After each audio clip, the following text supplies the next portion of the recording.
Hello, you're listening to the Saluki Gamescast. This is episode 134 for Wednesday, February 4th, 2026. My name is Justin Young. Joining me as always are Christina Ivey. Hey, Christina.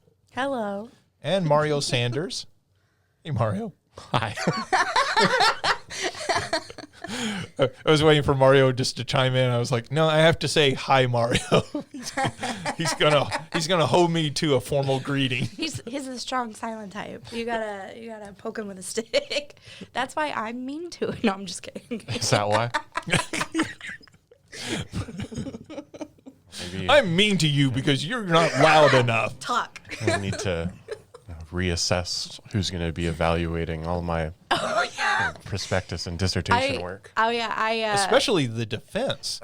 Like the paper is not an issue. It's the defense if you don't talk enough. Here is I realized that I didn't give you this spiel. Dance for us. Dance for us. Do it, monkey.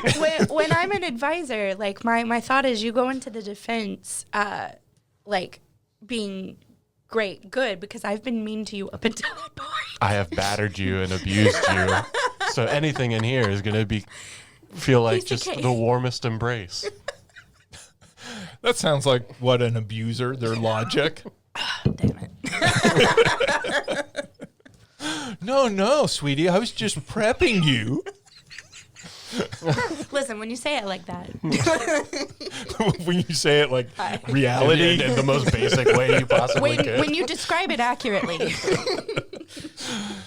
All right, well, how have the two of you been? We were off last week due to a monumental snowstorm that kind of messed up everything around here. But so how have the two of you been? Cold. But good, honestly. Yeah.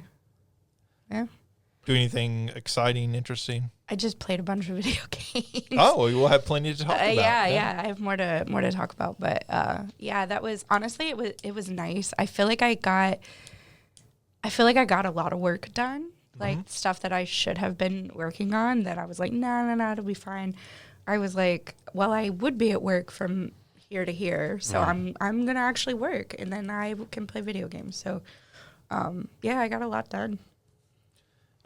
This past weekend, I actually went to one of the local malls. If you're not from the area listening to this, one of the local malls is basically shut down, and a company's gone in and bought it, and they're basically turning part of it into, I guess, like a Dave and Buster's is the best comparison I can make with it. So they're building an indoor go-kart track. They're putting bowling. They have a 9-hole miniature golf course, and then cool. They're going to have like axe throwing and an arcade.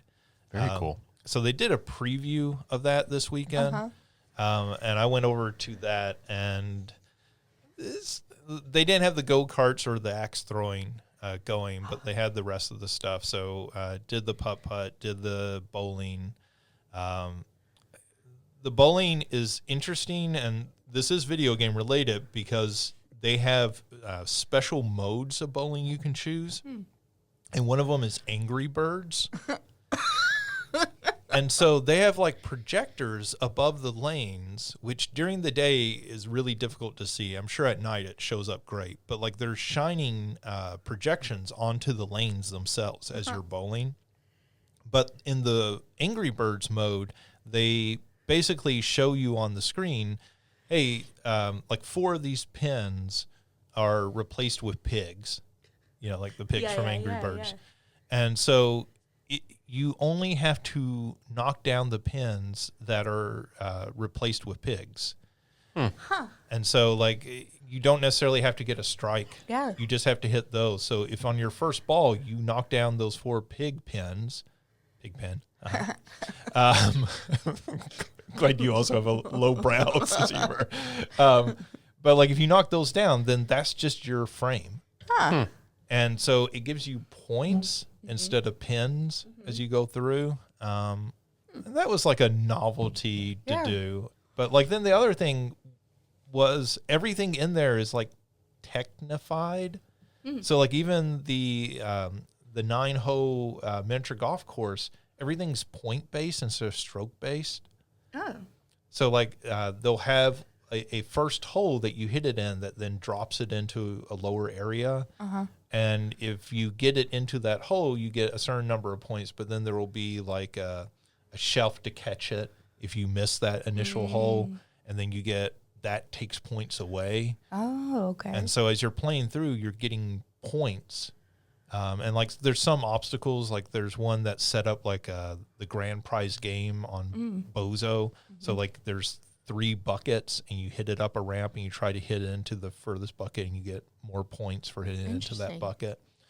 And so you play through the whole thing and there's like screens up there showing you what you're doing. And you don't even have to keep score yourself. Your putter, you scan in at the beginning, and as you approach each hole, you place your putter down on the floor, and it like registers, oh, you're the one up putting now.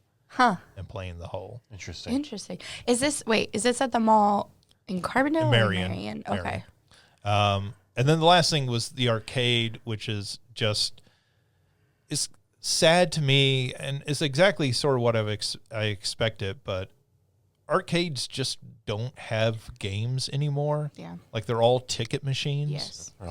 Child gambling. Yes. They're all teaching children to gamble from an early age. It's like Chuck E. Cheese. You go into Chuck E. Cheese now, and it's all those child gambling machines. I was about to say there was a meme that was like Charles E. Cheese Pizzeria and Child Casino. Actually bought my sister that shirt. When she was a teenager, she worked at Chuck E. Cheese, so she has child gambling and pizza parlor, whatever it says. Yeah, you can't really find like a Dig Dug or a Simpsons arcade or Mutant Ninja Turtles or anything like that anymore. I think that's kind of what made me sad, because I thought, well, it'd be like, this is all fine. I get why you do this.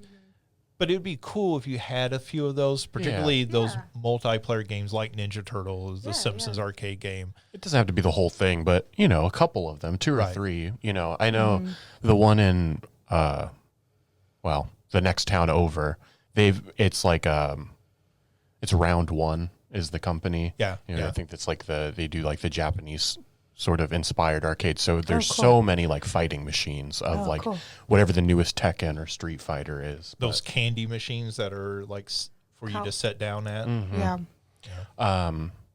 But there's nothing. I mean, like, I think they've got maybe like an NBA Jam or something like that in there, but otherwise it's mostly, coin pushers and stuff like that. Yeah, and so I just wish there was more of that. They did have a Godzilla VR game, which I did not play because it was occupied basically the entire time. And they did have one of those, I don't know if you've seen these, like an augmented reality room you go into to play a game, and there's like screens on the wall that are showing you where you're stepping. There's lava appearing or something. Yeah. So they had stuff like that. But, like even I think there was one air hockey table, which I think if you're building a place that's a lot about competition with bowling and putt-putt, like I understand you can't put in pool tables because they take up a lot of space, but like air hockey tables make a lot of sense. How are children supposed to get their fingers squished? They don't have any pool tables? No. Wow. No. That's one of the things. It's much more cramped in there than I think I was anticipating. Maybe I'd have to see it and be like, oh, that makes sense why you don't have pool tables. Yeah. But yeah, just kind of interesting to see. I mean, certainly I've been to Dave & Buster's before, but this feels like a slightly different take. Yeah. More novelty stuff to do than Dave & Buster's. I like the putt-putt and the bowling. Yeah, that sounds cool that they have these like different modes. Yeah. It kind of like changes inherently the way you might play those games. Right. I think the problem with the bowling is like I did not understand the bowling. Like when I selected the Angry Birds, I don't think it did a good job of explaining it. And so somebody came and bowled on the lane next to me, and I was talking to them, and they had selected Angry Birds, and they were like, we didn't understand it either at first. And like, this is how this game actually works. Because they were getting very confused. They were like, wait, I only bowled one ball. Why is it your turn already? Yeah. And I feel like anytime you're going to do stuff like that, like even the putt-putt, like just explaining to people, like, how in the world does this work? Right. Especially because those two things I think of are like things a lot of people have done. Yeah. People are already familiar. Sorry, I'm cutting Oh, you no, off. you're fine. Like, you're fine. And then it distracted me. Anyway. Things that people have done, things people are familiar with. That even if they're in different spots, like, it all kind of is the same wherever you go. Bowling is the same, or at least you assume it's the same wherever we go. And so you are changing the rules, essentially. Yeah. That's something that, needs to be heads up. Exactly. And same with putt-putt, right? Like, I played putt-putt my entire life. Now, all of a sudden, you're changing the rules and making it point-based. It's very confusing. Yeah. Like, particularly because while we were playing, it was difficult to know, like, they would put up a scorecard, but it was very difficult to be like, okay, why did you get 8,000 points and I got 4,000 points? Right. Like, this is maybe not entirely clear. Yeah. Sorry, I'm laughing because it's like, oh, it's because they did it in fewer strokes. Like, oh, because it's the same game. It's just, No, the strokes don't seem to matter at all. Like, that's crazy. Like, it really feels like it really feels like you're playing a game where somebody's making up the rules as you go. Like, you're playing and somebody's like, oh yeah, well, I bounced it off of that. That's 10,000 bonus points. And you're like, what? Like, okay. Who doesn't love a good Calvin ball? Yeah, I mean, Calvin ball, that's it. Yes, absolutely. What's the axe throwing going to be like? Well, you hit the person next to you instead of the target. Good job. 10,000 points. You split their You use skull a bank right down the middle. Yeah, bank shot. You just like hit it off the wall into the thing. It's that Michael Jordan, Larry Bird commercial, like over the rafters, off the bowling pins. There's something else. Oh, it was like the speed golf in the new Mario golf game on the Switch, where it's just like, oh, it almost doesn't matter how many strokes you do it in. Like, you take 100 strokes, like, just get it in the thing as fast as possible. Yeah, I mean, and that's the reason I thought it was interesting for this podcast, because, like, they're gamifying games. Like, they're trying to turn traditional games that were very non-technical into technical games, right? Sure. They're trying to add this, like, video game element to bowling or to putt-putt that have traditionally not had those. Right. And it's very weird. Like, as somebody who grew up playing those two games, like on family vacations and stuff, and then coming and doing that and like looking at that layer over it, it's very weird. I don't know how much that's appealing. I'm sure part of the mindset is this is appealing to young people who've grown up on cell phones. Yeah. I don't know if that's true or not. Yeah, I don't know. And maybe that's why they had the like preview for it, was to kind of, they knew that they were changing a lot. And so they were like, let's see. Did it seem pretty busy? We went fairly early, so it wasn't super busy at that time, but there were a fair number of people. I will say it was also, because it's crowded in its layout, it was also crowded to get around. Sure. And so I wonder, like, on a busy Saturday night, is that going to be problematic? Oh. But, like, I'm laying some criticisms here, but I will say I think it's really cool when people do something like this. Yes. Oh, yeah. As a place for people to go hang out. I think it's a really neat. Do they have, like, the same kind of food you get in a bowling alley? Cheap pizza, ices. So they're Nachos. going to have like a bar restaurant in there. Okay, cool. That was not open yet. Yeah. Neon yellow nacho cheese. Yeah. listen, don't knock that. Sometimes when I make nachos at home, I still where buy did the knock? can. Where did I simply stated it's some accurate descriptions. Yes. And you're awfully defensive, Mario. Worried about that dissertation defense, I are we? defensive. She was the one that got defensive. She assumed I was knocking it. Yeah. You can buy that stuff in a can. Just saying. So anyways, I think eventually that will be open and they'll have like a full bar restaurant in there. That's cool. Which then I start seeing that, right? Like, much like a Dave and Buster's on a Saturday night. That's a whole date night. Yeah. Well, that's where I hope that there's also enough of an option where like high school kids could like reasonably, that's the great thing about, $3 nachos or cheap pizza is high school kids could go there after school, or they could go there with their friends and they can still afford to eat there and like spend their time there as compared to like, oh, I got to buy this $15 burger in order to like spend my time here. They did release a menu I looked at online, and the menu online made it look like the equivalent of, like a Chili's or something. Okay. But, there's appetizers, and they may have some cheaper options. There may be like a snack bar when it's finally That'd be good. done. Yeah. I can't speak to that. Yeah. Sure. I was just curious because that was that was always one of the things is like if we went to the bowling alley, that also meant cheap pizza and nacho night. Yeah. Well, when I was a kid, like, I don't know if I've talked about it on this podcast before, but I bowled on a league like for years as a kid. For some reason, that doesn't surprise me. I don't know why. Yeah, Jess, that's the kind of guy you Look, I don't know exactly what she meant, but I know how she meant it. And it was not good. You're right. No. But like I think about like going bowling and my parents giving me a couple of dollars to get like a drink and a snack out of the vending machine. Yeah. And so I do wonder, like, is there going to be the option to go buy a drink out of a vending machine or get that kind of a snack, right? Like, well, I don't want to go buy like a full appetizer. Can I buy a candy bar or something? Yeah. Because like I certainly associate that with bowling. Yeah. Or like French fries or something like that. Yeah.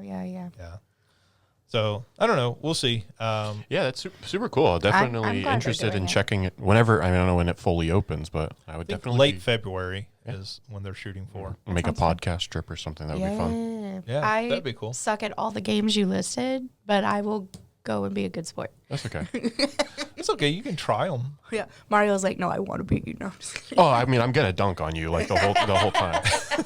If this is the only retribution I can get, I'll take it. You know what? Fair enough. They did have it where you could choose like per bowler whether you wanted the bumper. So I think it's those ones that rise and lower depending who's bowling.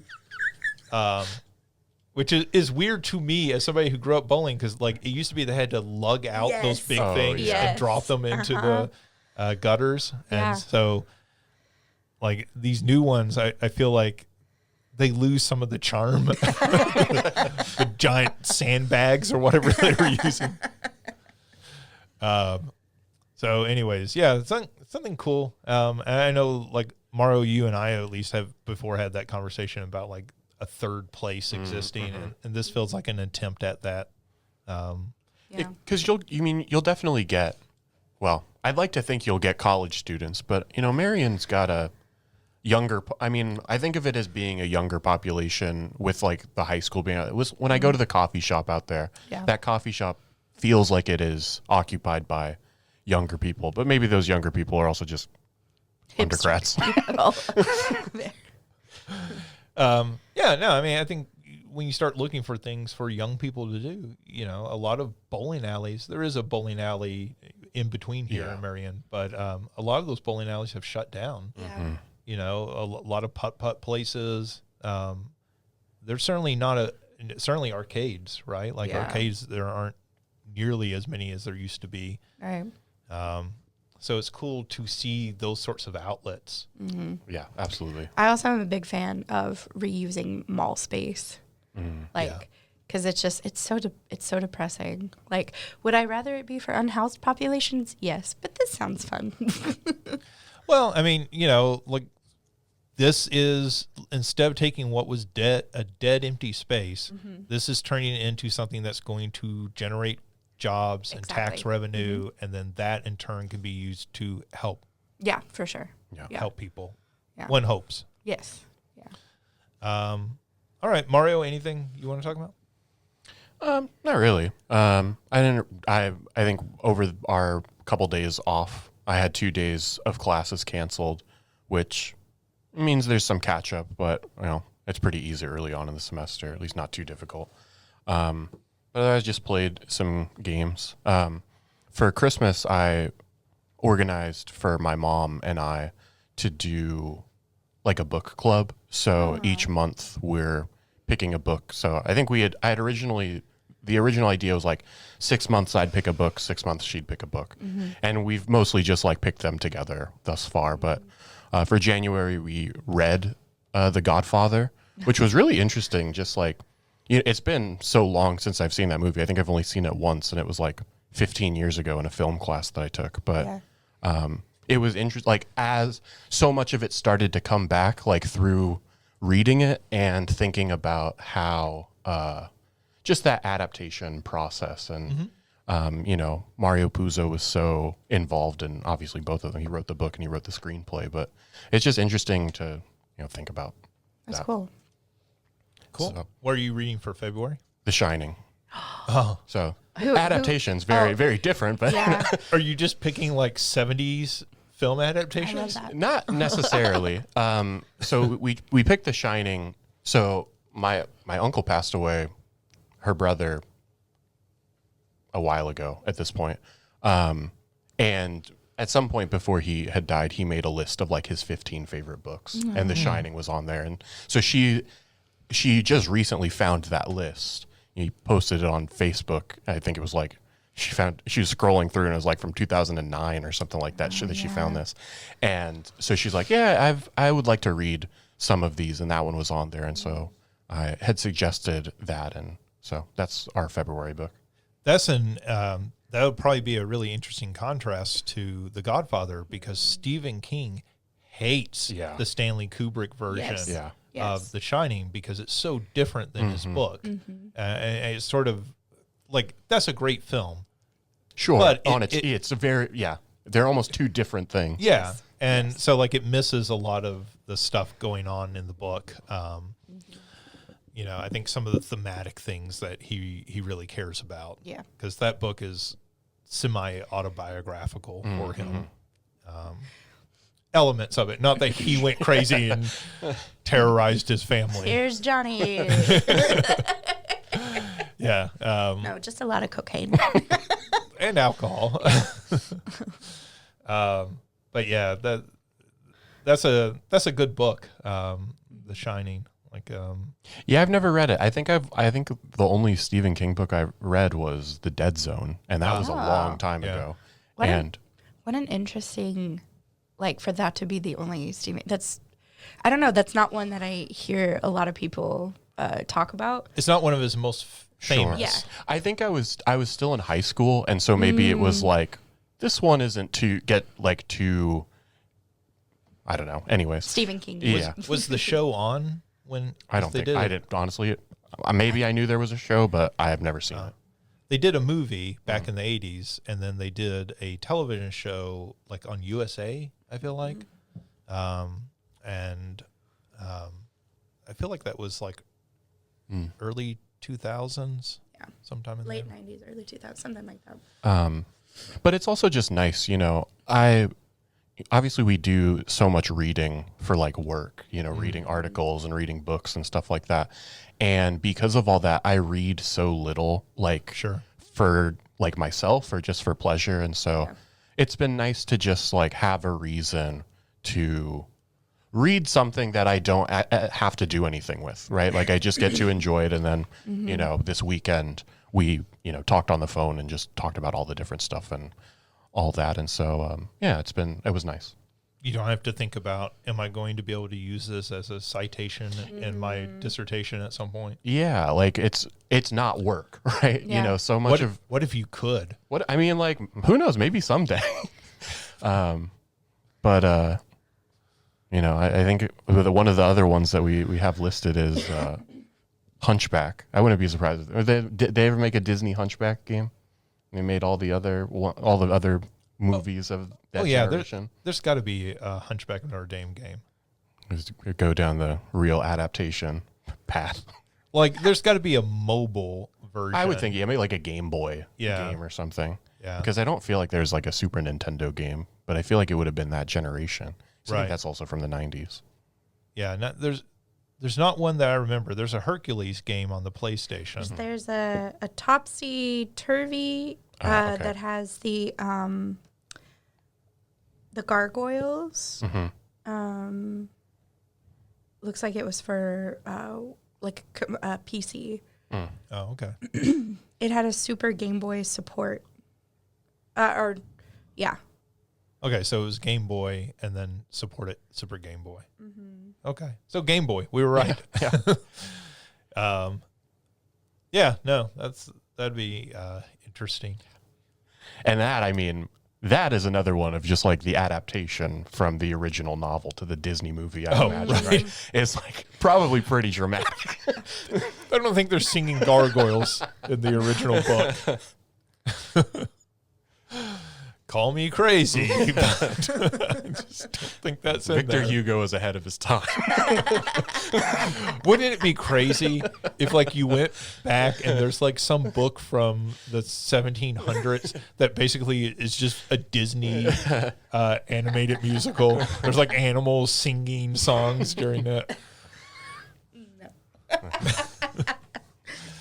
All right. Well, good to have everyone back. We are still under snow, which hopefully will be melted significantly this weekend because temperatures are supposed to get up. But why don't we move on into what we've been playing? And Christina, you said you've been playing a lot. What have you been playing? Yeah, I played through the. I hadn't played the Diablo, the newest season, and they update it and they give you new things to do, new collectibles and stuff like that. I didn't get all of them, but I got enough to where I was like, okay, I'm done with this. This is the Diablo IV expansion. Yes. that just put out. Okay. And then I went to the part in the PlayStation where it said games we think you'll like. It had Division 2, so I re-downloaded that, and I've been playing that a little bit. Games we think you might like. Here's this one you played for like over 100 hours. Here's Things what, we think you'll like. Dead by Daylight. Maybe. Here's why it's impressive. I Reset the counter on number of hours. on my PlayStation 4, which is where I played Division 2, it was under a different name. It was under a different account. Under my ex's name because they paid the bill. So, and so now it's like it doesn't have that memory of me because it's a different account. And so I was like, okay. But the game that I played, So you're trying to trick your PlayStation. yeah. I'm a different person. I haven't put 700 hours into this game. I honestly, it might be that much or more. It was a disgusting amount, especially if you combine Steam and PlayStation. Look, I'm not knocking you because I have games that are up there in those numbers. But the game I probably spent the most time playing because it was free to download, and then I went ahead and bought the 2 DLCs for it, is A Little to the Left. Oh, yeah. Which is this like puzzle game where each little round it's stuff like put your kitchen utensils in the drawer where like the shapes of where the utensils go perfectly match the utensils. So very much like a ADHD calm type game.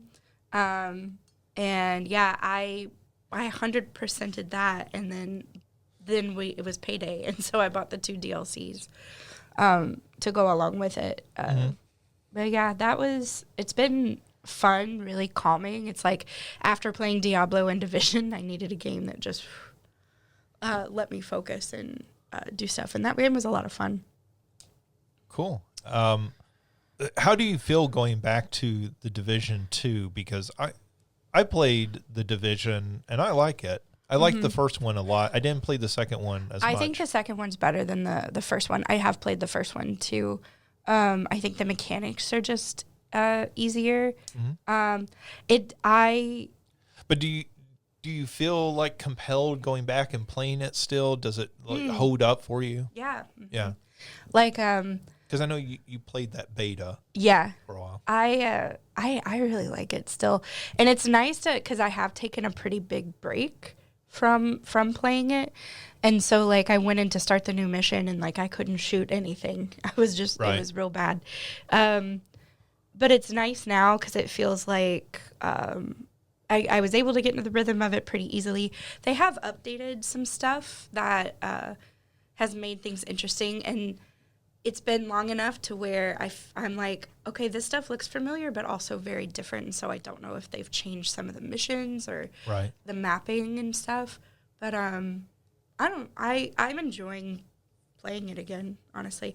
And I played the New York expansion, which is basically they go back to where the Division 1 took place. Right.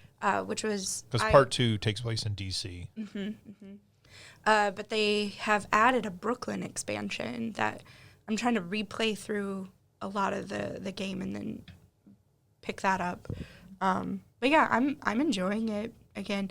It's definitely one of those games that I'm like, okay, I'll play a mission and then I'll get off and do whatever. And like 2 or 3 hours later, I'm like, oh shit. So it's one of those games that you don't just put on for a little bit, at least for me. Little to the Left can do that. Like they have these things called Daily Tidy, where they give you a new puzzle every 24 hours. Oh, nice. So it's nice. It's a way for me to check back in. Really nice for me because I've been doing it after I get home. So it's part of my like decompression ritual now. Sure. And so, yeah, that's cool. So, but Division 2, not that. That's the game that I stay up too late playing. I think those sort of mission-based games like that, I mean, because that's sort of games as a service. It's like not really, but it was at a point when those games were sort of straddling that line, I feel like. And so those games, it's more like Diablo, I guess, really, which is also kind of straddling that line. Yeah. But I find those games are very easy to sink a huge amount of time into. They're good podcast games to like sort of play while you're, you can have something else on in the background because it's not like you're getting story beats or anything in the middle of like it. When I was watching the story, it would be difficult, but now I just skip through those. I also didn't realize because I have not played a game yet where I needed the speaker that's in the PS5 controller. Oh, yeah. And this, because of like Isaac, your little wristwatch is, right there. Isaac comes from the controller, so it feels more like it's on your wrist, right? Sure. And it's really cool, but like I'll turn it down and listen to music or, whatever it is that I'm doing while also playing a video game. And so it's weird to sometimes have the controller because you can't really turn that down. Talk to me. It's like hostiles nearby, and I'm like, I got it, dude. Thank you. Thank you, Isaac. I think you can turn that down in the settings, but it's I know exactly what you're talking about because I've had the same experience where I've turned down the volume of the TV and then I'm playing the game and the controller all of a sudden starts yelling something at me. And I'm like, whoa. Yeah. But I hadn't played a game yet where it utilized it, and so I was like, that's really cool, especially with, like I said, the technology that's, that's going through the controller is supposed to be on your wrist. So it makes it, I don't know, auditorially really cool. But I think it's also just easy to miss that the sound's coming out of the controller a lot of times because I think the Astrobot games, they use that.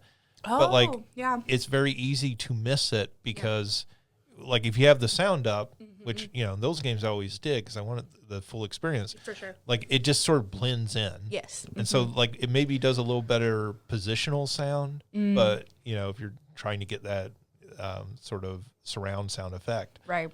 But it doesn't really register as, this is coming out of my controller necessarily. Mm-hmm. I guess that depends how you hold your controller too. Like I hold mine down in my lap. Same. I know some people hold it up near their face. No. I have to focus on the screen, and that it's like one more obstacle for me. So I'm just like, no. Plus, too, I get cold, and so it's usually under a blanket, actually. Yeah. Yeah, so like even more, it would distort the sound, right? Like make it difficult to notice. Yeah. All right, cool. Anything else? No. Well, that's quite a bit. Like a bunch of Division and Diablo raids will certainly eat up your time. Yeah. And then a lot of little to the left. Getting frustrated at puzzles and having to walk away and come back. I forget. I think we've talked about it before, but have you ever played the game Unpacking? Yes. It's one of my favorites, and honestly, I'm constantly looking for games that scratch that itch, and this is definitely one of those.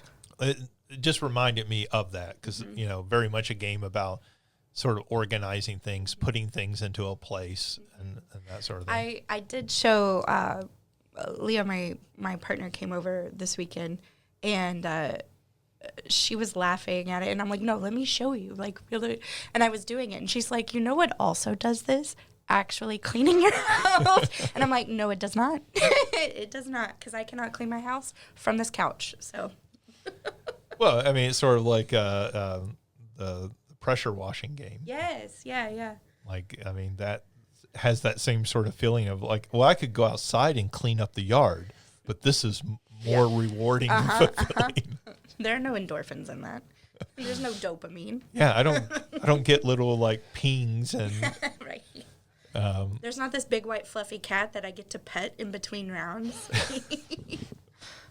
I mean, if you have a cat, Yeah, there is. My cats, they're jerks.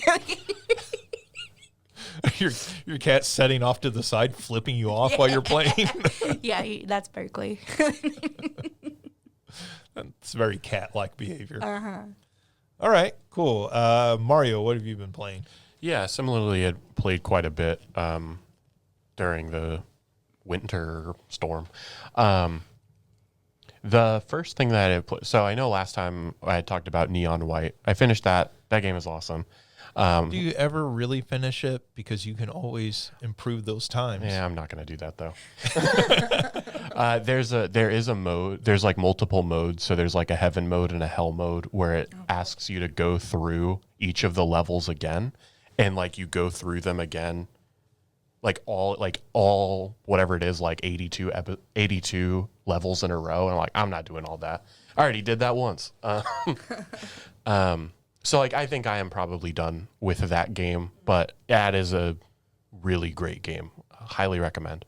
The one I played after that though is called The Roottrees Are Dead, which is, I guess you could call it a puzzle discovery game. Basically the entirety of it takes place. You are in your house, and you have a computer and you've got like a 1998 browser that you can use, and the entirety of the game is basically you discovering and finding out and placing all of these members of this family tree. And so you are figuring out like, okay, this is this person is the sibling of this person, and this person's child. Because so the story of the game is this very wealthy family, the like CEO of this company and his wife and their daughters die in a plane crash. And so they're looking for like living heirs to take over this business. And so you are placing out all of this family tree. And I mean, is this seat taken? Is it like sort of logic puzzle? There's some, but not really like that. Like it is more like you have access to this computer, and so you type in this person's name and you get like a news article gets brought up about them. And so that is how you're finding out, okay, this person is this person's mother, or this person was married to this person. Or this person, so you have to find a picture of them, you have to find their name, and you have to find their occupation. Oh, okay. That sounds a lot like the Golden Idol games. I think it's very similar to the Golden Idol game. Okay. In the sense of like, I imagine that another friend who's played both of those, I think afterwards they're like, yeah, it was really similar to the Golden Idol. And I was like, there you go. Yeah. I was just trying to figure out gameplay wise exactly how that worked. Okay. But yeah, I think it's one of those things that the feeling of discovery that you get from this game as you are like scouring your browser and you're like going through all of these periodicals was really great. Like, I don't know, like, it was just like, I don't know, maybe this is a PhD student talking like, you were doing research and it was a lot of fun. Yeah. I would say I've watched someone play this game. We talked about it, and I I don't know. Like I really enjoyed it, but again, I guess that's not saying anything when I'm like, oh, I'm your advisor. But that's it. It really was like, and that person seemed to enjoy it too. They're not a scholar; they're a streamer, and they really. It was the same thing. Like they'd be like, oh, it was really cool to watch someone else have those like light bulb moments. Yeah, there's a lot of those aha moments where like the puzzle pieces start to come together as you. Like the story of this family unfolds as well. And so there's essentially two halves of the game. There's the Roottrees are dead, and then there's Roottree Mania, which is part 2, is the sequel. Yeah. That's what comes after the Royal Rumble. Exactly. So it's whoever is accounted as the heir in Roottrees are dead, they main event Roottree Mania. And That's a good joke for a very particular part of our audience. Hey, I laughed at it, but I don't even know if we would immediately include me in that. But so, there's going to be some spoilers here. I'll try to my best.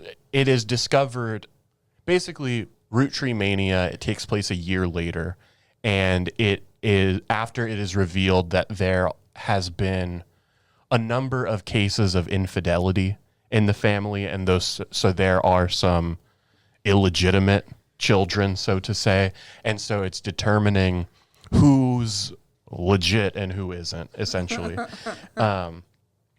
And does MC Hammer show up? I was just like, I'm gonna leave it be, but we all saw it there. Anyways, I just want him adjudicating like who is legit and who's not. And I think the thing that I really appreciated about the first half of the game is the threads that you are meant to follow. They're not necessarily obvious, but they're big enough that I never felt like I was really stuck. Like it was always like, okay, I can go here next, or I can go here next. Like here are like 3 or 4 different avenues to go down, and they'll all probably tie together. Like everything felt relevant. I just didn't know how they all tied together. Sure. In the second half of the game, it becomes so, at least for me, and a friend who played it felt the same way, so that was validating. It becomes so inscrutable that I'm just like, I have no idea. Like, game, I have no idea where you want me to go next, because they like purposefully add in a bunch of red herrings, but you don't know that. Right. And so I'm not saying that that's necessarily a bad thing, but it becomes one of those things where it feels like I don't feel like I have a logic for why I'm looking this up. I'm just looking it up because it's clearly a proper noun, and you just want me to Google search all of the proper nouns in this article.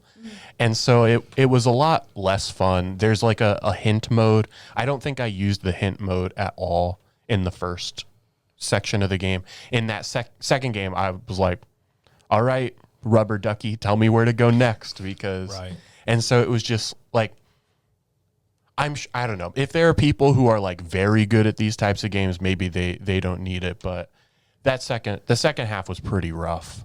And it felt like it ends in such a way where you just still need to make a bunch of assumptions in order. Like, sure. I feel like a game like that, at some point, you need to present me with okay, here is like irrefutable evidence that this is the case. And it asks you, like, so there are 17 of these potential root trees, and it gives you 3 options. One is, yes, we have evidence that this person is definitely a root tree. No, we have evidence that this person definitely is not a root tree. And then the third is, we don't have enough evidence either way.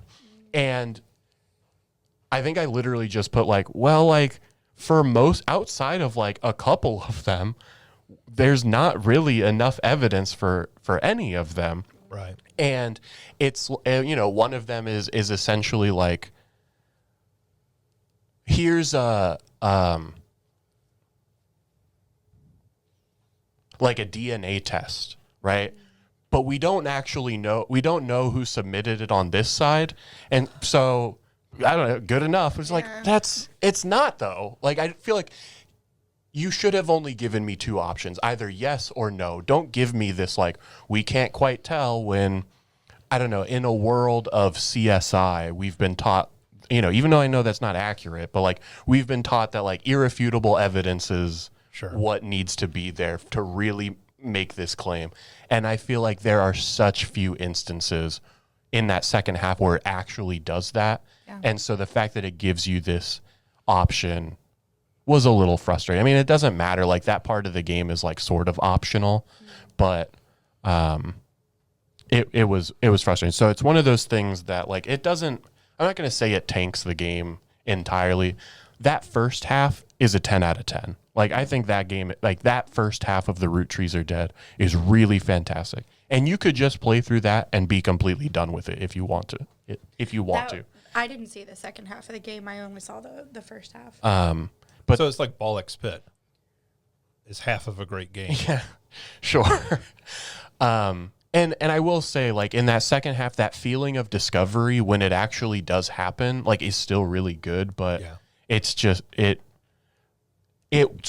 second half makes it so that, like, I would be a lot more hesitant to actually recommend it. But, like, if it were just that first half, I would wholeheartedly recommend it to just about anybody. Because I really do think that first half is that good.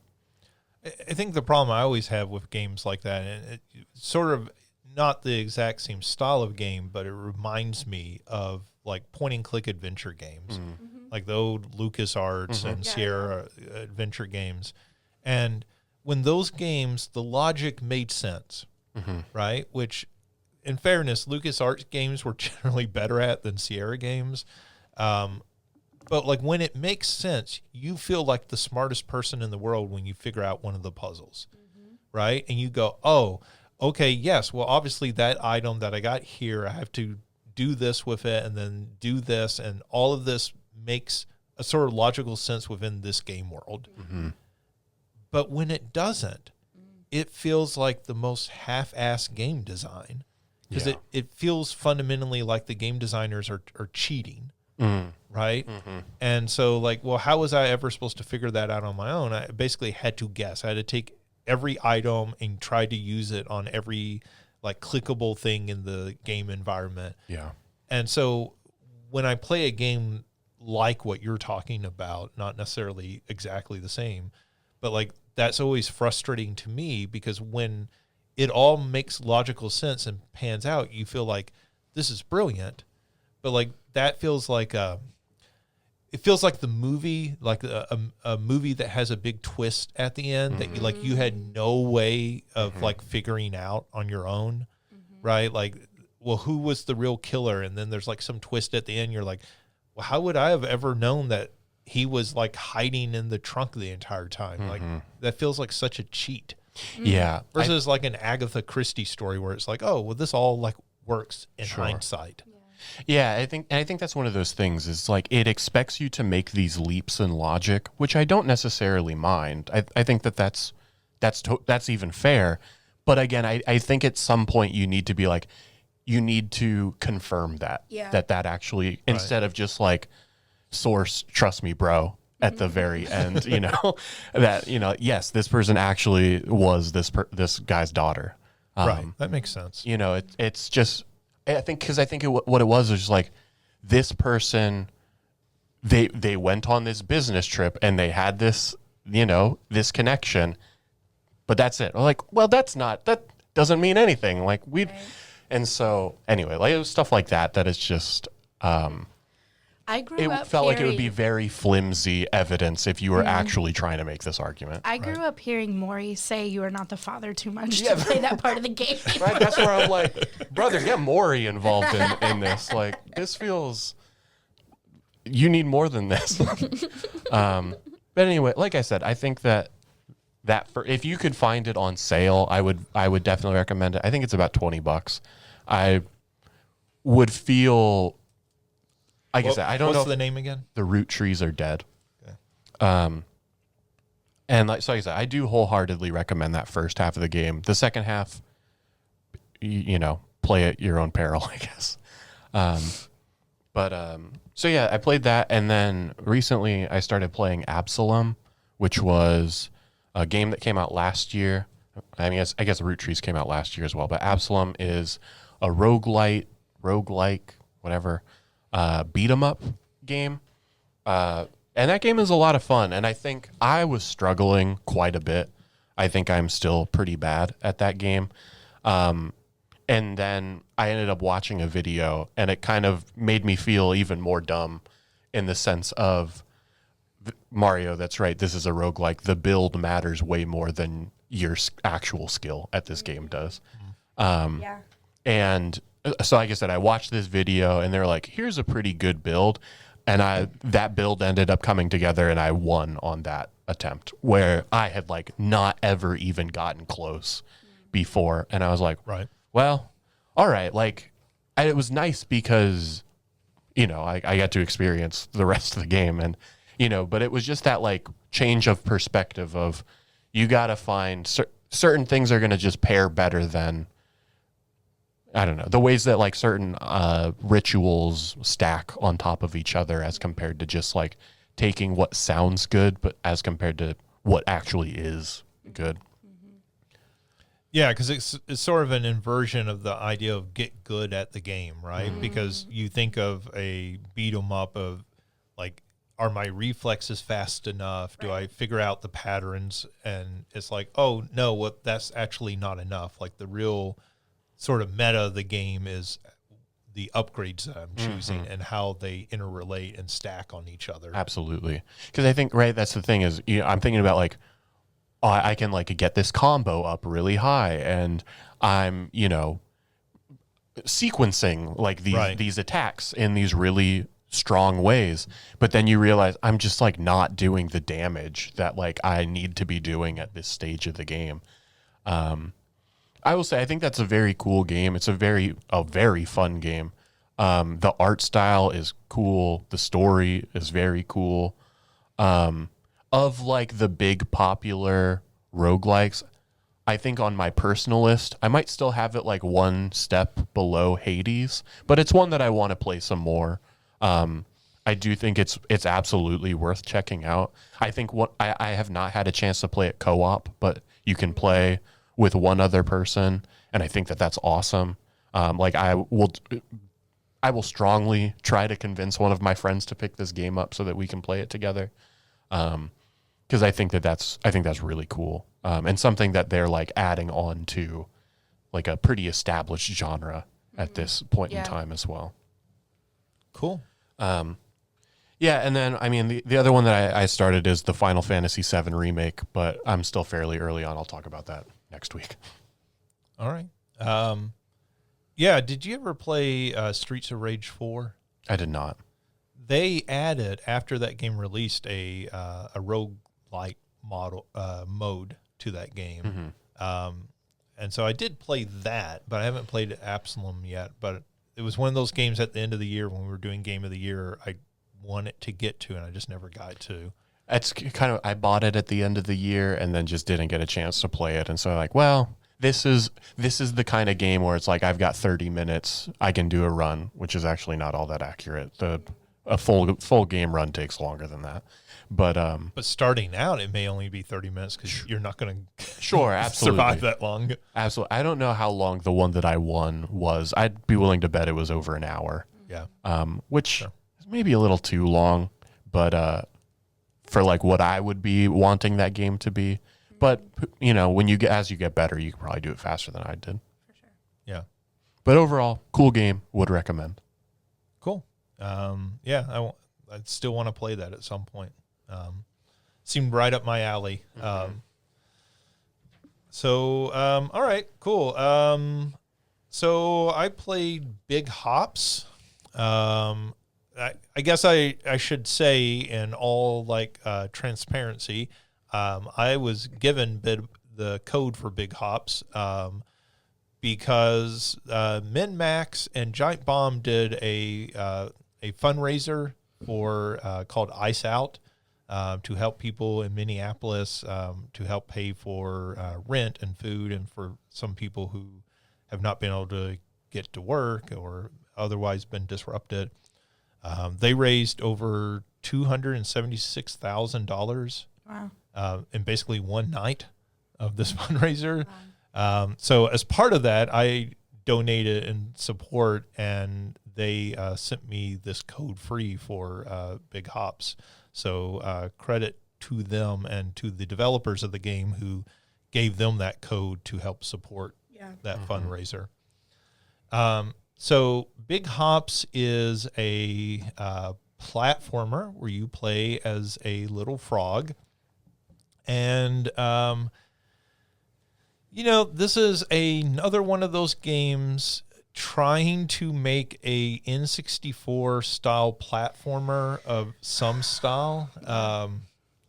I say somewhat of an N64 platformer because this is definitely bringing in some more modern ideas into that. So it is, I've seen comparisons sort of comparing it to Mario Odyssey meets Breath of the Wild. I think mostly Breath of the Wild, they're talking about the art style, but you are in sort of big open levels, but like it's not one big open uninterrupted world. You are going from like one world into another as you play. But like the level spaces are pretty big and open for you to explore. But anyways, very early on, it teaches you a whole bunch of different mechanics. So like you can use your tongue to grab hold of things and swing. So it's sort of like a grapple arm that you might have in a different game. It's Chameleon Twist. Yes. Yeah, there you go. There's a 64 connection. You can also use that to open things. You can use it to grab things and pick them up. And, then you have a double jump. You have different items that you can pick up and use. So you can pick up like peppers off of a tree and like throw them into things to catch them on fire. Yeah. It is very mechanic heavy. And it actually does one of the things I dislike in games often, where in the first 15 minutes, it's just, here's all the mechanics you're going to use for the rest of this game. And you're like, oh my God, I'm definitely going to forget a lot of these mechanics because you're laying them all on me at once. But I will say, once you get through that, it's smoother sailing as it goes forward. But it can be a little overwhelming in that introduction with that. And so it's a pretty straightforward opening. And then once you get to the first kind of bigger area, which is a big desert area that's much more wide open. One of the cool things is it has a lot of verticality. So you're like having to climb up cliffs and then get to other cliffs that are off in the distance. So like there's slingshots that you can fire yourself. So it's always introducing new ways to use the mechanics that it's taught you up until that point. The biggest knock against it so far of what I've played is those huge environments are kind of big to get through. So like even that big open desert area, there is a town you go to that's off of that. Even that town is huge and like really kind of interesting in the design and layout of it. But like getting around that just feels kind of slow in a way that you're like, well, did you make this because this is the most fun, or did you make this because this is the most impressive to see? Like, look at the huge environment we developed. But like the actual gameplay, I enjoy quite a bit.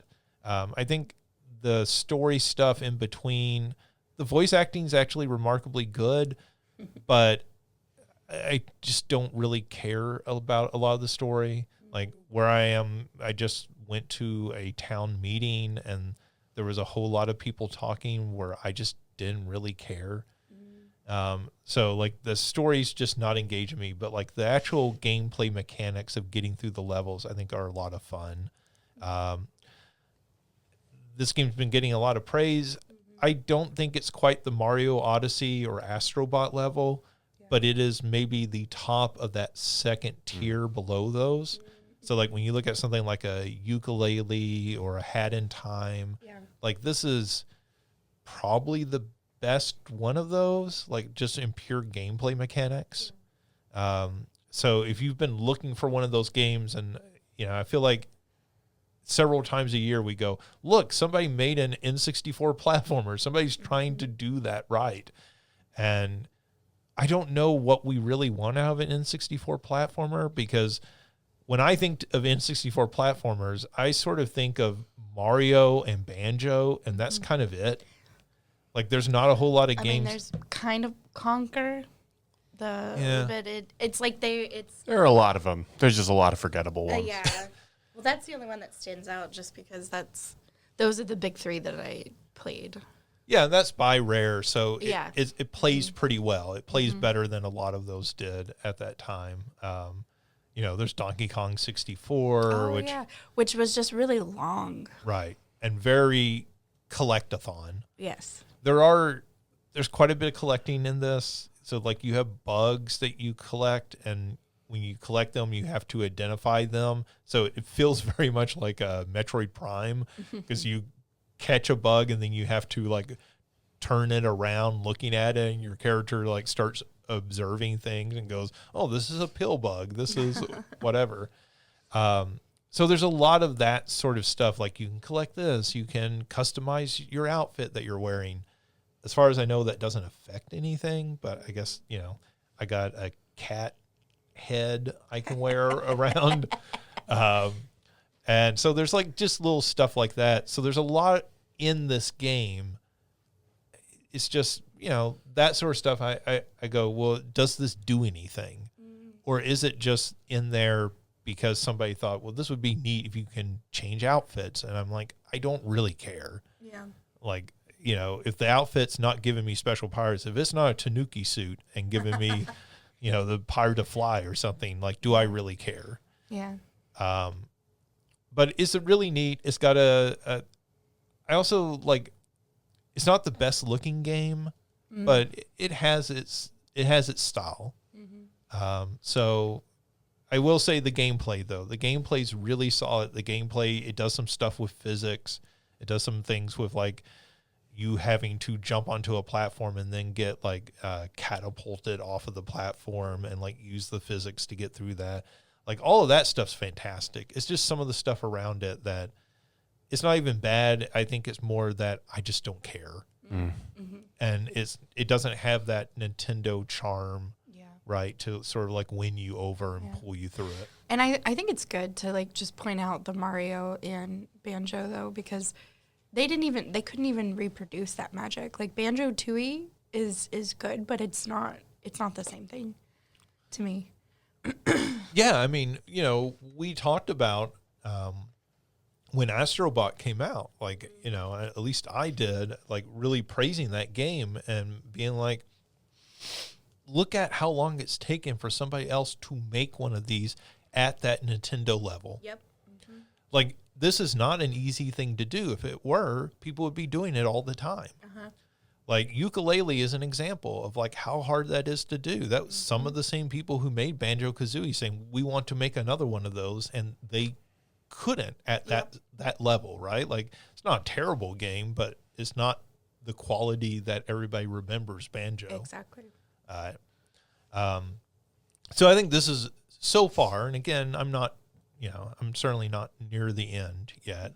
I think so far this is a lot of fun. I think it's really neat. And I think it's an accomplishment because I think they are making the best one of those second tier platformers. I don't think anybody is going to play this and be like, oh, this is the next Astrobot. It's not that, but it's certainly, like, again, it's better than a lot of those others that I've tried over the years.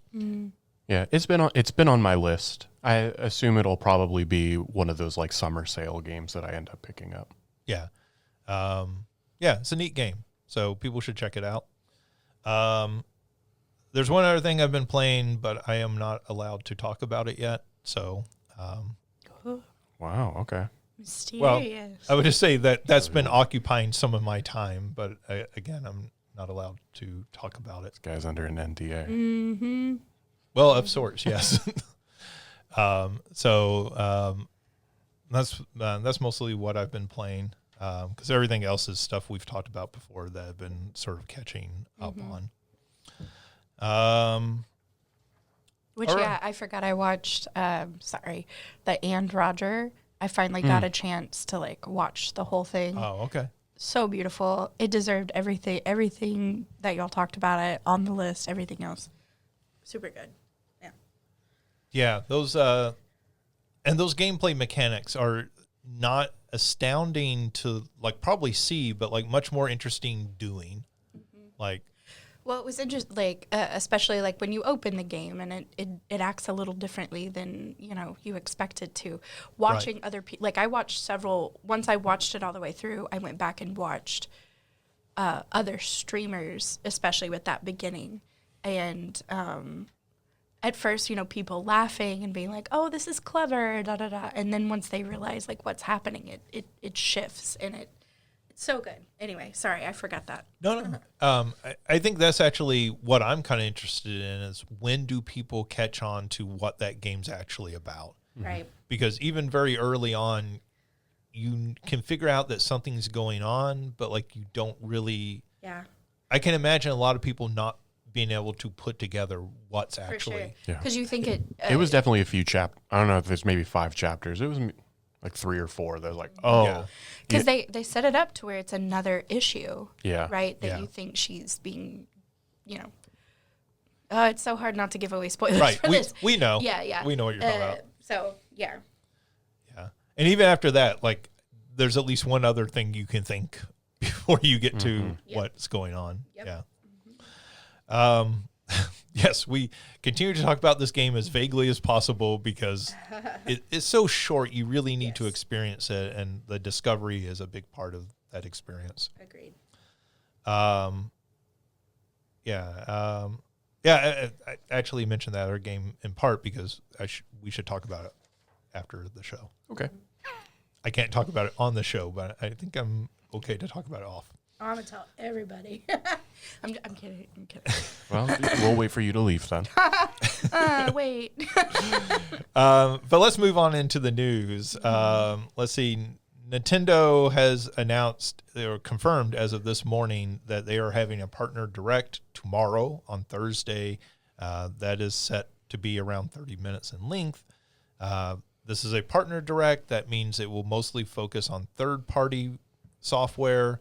But in the past, Nintendo has included first-party products as part of this, as part of their partner showcases. So, I think the last one they had that,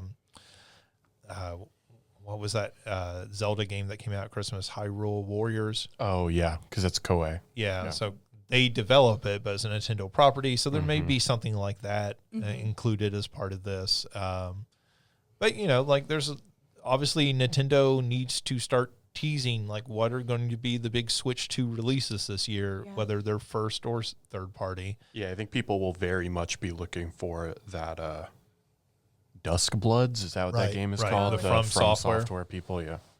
Yeah, we haven't had an update since like last summer on I think, that. yeah, I think there was only that one trailer. I don't Yeah. know if anything's been said since. Yeah, so one would assume we might hear something on that. Also they have the Elden Ring port that still has not released, so we could potentially hear about that. There seems like there's a lot of stuff we could. The third-party stuff from Microsoft, we talked about that with Microsoft's showcase a couple weeks ago that Microsoft hadn't announced anything directly for the Switch. It feels like a lot of that could get announced at this show. Probably be pretty interesting. Just nobody should expect like the next 3D Mario to show up at this. Yeah. Expect like 4 farming simulators and Yeah. Expect some cozy games because those do very well on the Switch. The My Time people, My Time in Porsche and My Time at Sandrock, they've got a new game coming out in the next couple of months. So I feel like that's always true of them. There's always one of those games coming out. So that's been confirmed. Also, Nintendo released their quarterly report. So this is where they release their financials, but as part of releasing those financials, they also usually release some stats on how their hardware and software has been selling. This is Nintendo's quarterly reports are especially important because Nintendo does not report digital sales to the Circana, the company that reports game sales. So usually when you hear about sales at the end of the year or throughout the year, you're usually only hearing physical Switch sales. You're not hearing about digital sales. For this, they include digital sales as part of this. So this is our most accurate numbers from Nintendo. So it can be pretty useful as part of that. But anyways, for through the beginning of January, they have sold 17.3 million Switch 2s. That does put them ahead of pace of the original Switch at the same point in its lifespan. They reached 15 million sales faster than the original Switch did. The original Switch has now passed 155 million in sales. That now makes it the best-selling Nintendo hardware ever. It passed the DS, which was setting at 154 million. That still technically puts it behind the PlayStation 2 because every few months PlayStation says, we found some more sales. So they can always be the number one best-selling console of all time, it feels like. But anyways, it now makes the original Switch the second best-selling console, handheld or home console ever, which is, quite an achievement and quite a bounce back from Nintendo when you look at the Wii U. Yeah, the Wii U, which was like 11 million in sales. So the Switch 2 has already outsold the entire lifetime of the Wii U, which is pretty striking, I feel like. They also released game sales. So Mario Kart World is at 14 million in sales. Hold on. You mean 3.3 million people didn't get that bundle? At least? I'm kidding. Yeah. Which is, yes, that's important to note that bundle comes with Mario Kart. It's not anymore. Like, they discontinued that after Christmas. Did they change to a different one or not yet? I think there's still some out there in the channel, but supposedly that is ending. But yeah, I mean, we assume a lot of those sales, a significant number of those sales are coming from the bundle. But, people were going out and buying the game separately entirely or buying it digitally after they bought the core system without the bundle. So 14 million, though, in a year is a lot of copies to sell of any game. I mean, not even a year. It's been 9 months.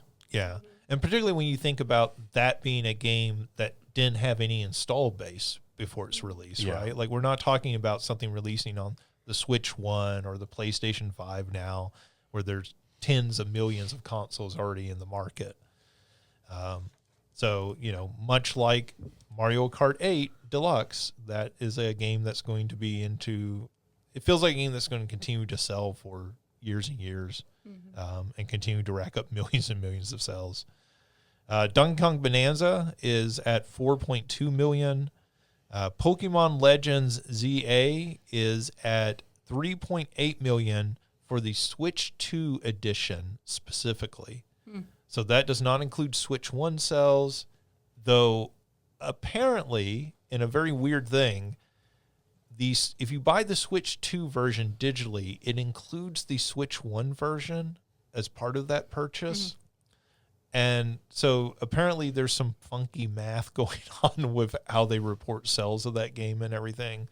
But this apparently did break out for the Switch 2 specifically. So 3.8 million. That would not be amazing for a new Pokemon game, but when you think about just for the Switch 2, that's pretty good.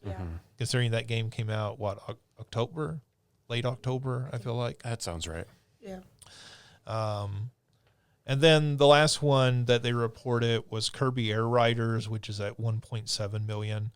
It's notable that they did not include Metroid Prime 4 at all, which seems to imply that it's below Kirby Air Riders, which did come out a few weeks before it, but that would be the assumption. Yeah.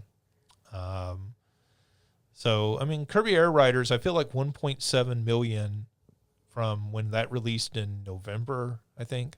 That seems like pretty good sales at Christmas time for that game. Yeah. That seems like a game that's this year is going to pass 2 million. Sure. Pretty easy. Yeah. I think the question is like how much lifetime, like is that game going to hit 3 or 4 million? You know, Kirby games have traditionally not sold super well.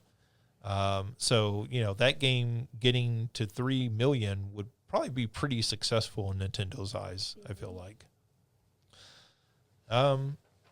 Yeah, and let's see. So the Pokemon Company has released a video teaser for something coming February 8th. That is this Sunday. That is the Super Bowl, the day of the Super Bowl. So the trailer that they released is Jigglypuff backstage somewhere, like in a green room. And Jigglypuff is sort of floating around and singing, like sort of warming up and everything. And then the trailer ends and it says 30th anniversary and then has the date February 8th. So the question is this going to be like a Super Bowl commercial? Is this actually going to air during the Super Bowl? He comes out with Bad Bunny. They knew Patriots Seahawks. That's a snoozer of a Super Bowl. Jigglypuff doesn't even need to put people to sleep. What if Jigglypuff comes out at the Kid Rock counter concert? Sorry. I've laughed at way too many of like the reveals of that. What if Jigglypuff has been red pilled? Oh, you know what? Dang. It would be him. It would be. Jigglypuff is the Nicki Minaj of Pokemon. Yeah. Yeah. That's how I would describe And it him is pink. to people. It is pink. He comes out. Hey, Pikachu, what's good? sorry. We. It's calling ice on Mr. Mime. Jigglypuff is all sorts of problematic.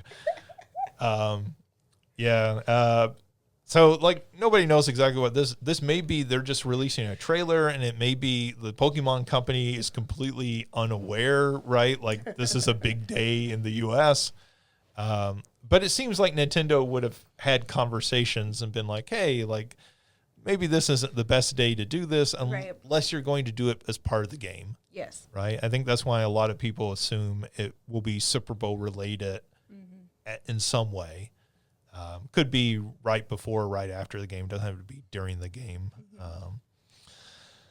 But I don't know what that would be. Like, is that how they announce the like new generation game coming out? Like, do they do a 30-second spot during the Super Bowl and then, hey, tune in on this date for a full reveal? Apparently they did. My guess is it is the Super Bowl because they did something, I guess, for the 20th anniversary for the Super Bowl as well. Okay. They had a commercial. Is what people are talking about. I don't know what that commercial was necessarily for. It was the Pokken tournament, I think.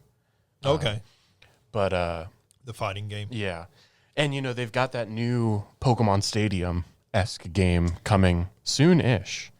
That I believe, and that's a free-to-play game. So And they have that Pocopia game as well. yeah, they definitely have. But I feel like the Super Bowl, you'd want to like tease the new full generation. Was it the 10th generation Pokemon game? I mean, yes, but I really think that they're going to lean. I think they're going to lean heavily into that Champions, the stadium-like game. Just, you know, the competitive being as big as it is, and I think if that can be, like I said, as a free-to-play game, if they were to lean heavily into it and really support it, that game could be massive. Sure. Yeah. Well, I mean, I think it's big news if they're going to do something during the Super Bowl period. Yeah, for sure. Right? Like, that is sort of a vote of confidence because that's not something Nintendo does normally. So, let's see. We talked about Nintendo's quarterly report. Xbox also put out a quarterly report. Theirs was not as rosy of numbers. Gaming revenue overall is down 9%. Xbox content and services are down 5%. And Xbox hardware is down 32%, which is a pretty dramatic drop. Though obviously we are aware of all the problems with Xbox hardware. There's also the price hikes.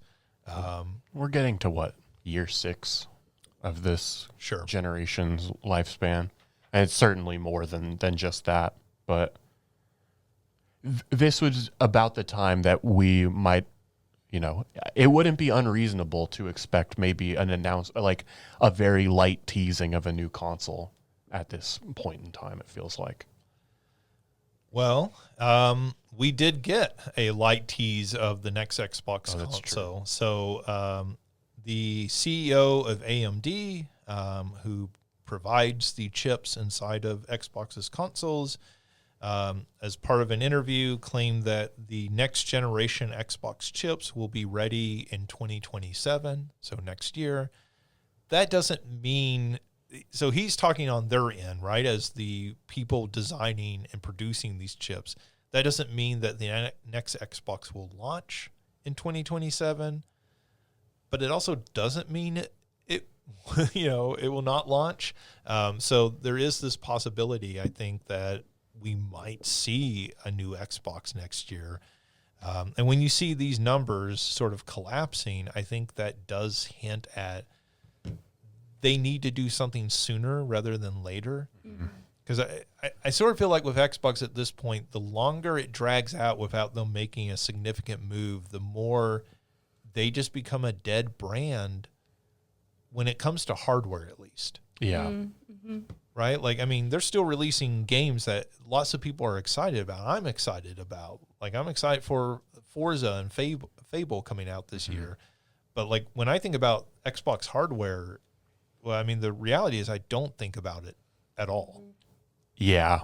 I wouldn't go so far as to say that I like regret getting the Xbox that I have, but I am sort of just like, I won't get another one. Right. Unless they're doing some, like, they really seem to like turn a corner. I can't imagine never getting another one. Yeah. I mean, I think that's the big thing is, how do they sell a next generation Xbox to most consumers at this point? Right. Particularly when they are releasing their titles on PlayStation day and date. Right? Like, I mean, we've talked before about PlayStation and PC, right?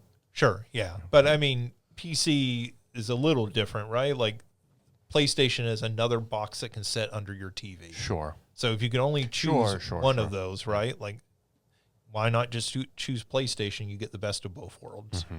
Or at least that's how I feel a lot of people will react and feel about it. For sure. Yeah. So I think looking forward, Xbox has a really uphill battle on selling any hardware to anyone, except maybe the most diehard fanatical people. But I mean, I'm in a similar situation to you. I own a Series X. I've enjoyed that Series X, but I see no reason to buy the next piece of hardware they release. That'll just be this plays all my Xbox collection. Yeah, especially after the Game Pass price increase as well. That made me drop off of Game Pass entirely. Same. And, at first I think I had reduced to whatever the basic, like the lowest tier was. And then I realized I'm not playing any of these games. So I cut it entirely. And so, if I don't have that, I think I own maybe 2 or 3 games on Xbox, actually. So, yeah. Well, and you have the S, the like all digital platform. Yes. So, I mean, that makes even more sense, right, for the Game Pass. Yeah, absolutely. So. Yeah, for the most part, it was just like a Game Pass machine. Yeah. Which is how they pitched it. Yeah, I bought a couple of games because they were, I think, pretty solidly on sale. And I was like, well, I might as well just get them here rather than spend an extra $10 somewhere else. And I mean, like, that's fine. And because Game Pass gave a discount itself when buying the games. But yeah, at this point in time, I can't imagine buying another one. Yeah, they'll have to do a pretty heavy sales job there, I think, for a lot of people. Nintendo, it should have been up with the rest of the Nintendo news, but Nintendo also did a direct for their Tomodachi Life, Living the Dream, new game that is coming out. I forgot the date that they said for that. Is that March sometime? So, this looks like a new Tomodachi Life game. April 16th. April 16th, thank you. So, it basically they showed off some of the different features and everything. I don't think most of the features look too radically different. They did show you able to sort of alter some of the meshes that are being placed on the different environments. So like inside of your house and different things like that. That might be sort of a new feature as part of these games. The thing that kind of stood out as being like interesting, I think, coming from Nintendo is that they showed that when you were creating your character, you could select male, female, or non-binary, and then you could select who are you interested in dating, and you could select male, female, non-binary, or none, I think was an option as part of that. Yeah. With something like this, I want to be careful. Like, we're not praising Nintendo because you're kind of late to the party, Nintendo. Uh-huh. But like at the same time, like I think it's worth acknowledging like Nintendo's finally doing this because this was a major criticism of the last Tomodachi Life that they released. Mm-hmm. I think it's for a while now. It's been a pretty big criticism of some of the Fire Emblem games as well. Sure. Yeah. In the ways that like relationships develop in those games. I mean, give a thumbs up for finally getting with the picture, I guess. They put the trans cow and now non-binary. Oh, right. Dating. And Mario Trans Kart cow World. and non-binary me's. Yes. You love to see it. Yeah. For people who don't know, like Japanese culture is apparently pretty conservative in this area. Like I think anime sometimes misleads people in thinking Japanese culture is very like progressive and kind of maybe more go with the flow than American culture. But like this is apparently an area where Japanese culture has lagged a bit behind American culture of doing this kind of representation. So this is sort of a big deal for Nintendo to be doing it, but like let's not pat them on the head for doing like the least amount possible. Mm-hmm. Let's see. Mario, you sent this, and every time I think about this story, I am amused because this feels like hell. It feels like the story that really like represents we are living in hell. Sony has patented AI generated podcast voiced by characters in PlayStation games. So I think the one that people have been kind of like pointing to is like, what if they made a God of War podcast that had Kratos' voice? And I don't know what Kratos is talking about. Is he just talking like, you having trouble raising boys? The article I saw is that it would effectively function as like a welcoming when you booted up the console. And so they would give like game recommendations and stuff like that. But so is this a podcast replacing us? And instead of hearing Christina, you hear Kratos? Yeah, maybe. Yeah. But, maybe you'd like Dead by Daylight. Based on what you've played, we think you might like The District. Boy. But yeah, if that's what it Kratos is. misgendering people.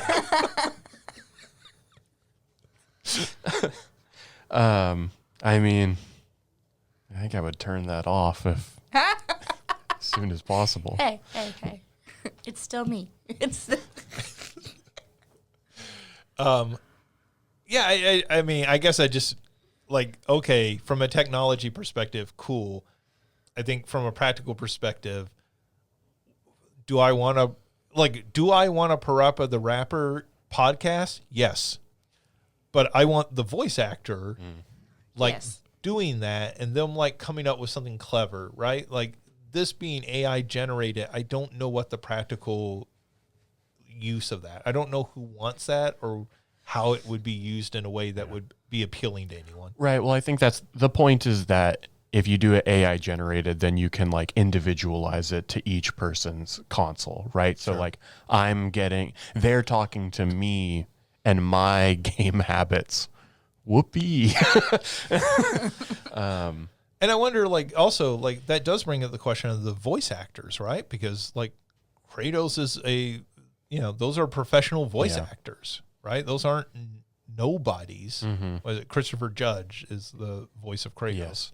Yes. Christopher Judge is a legit actor and everything. So, like, what is going to be the price to, like, license out his voice? Right. Well, I mean, we had talked about, it was slightly connected.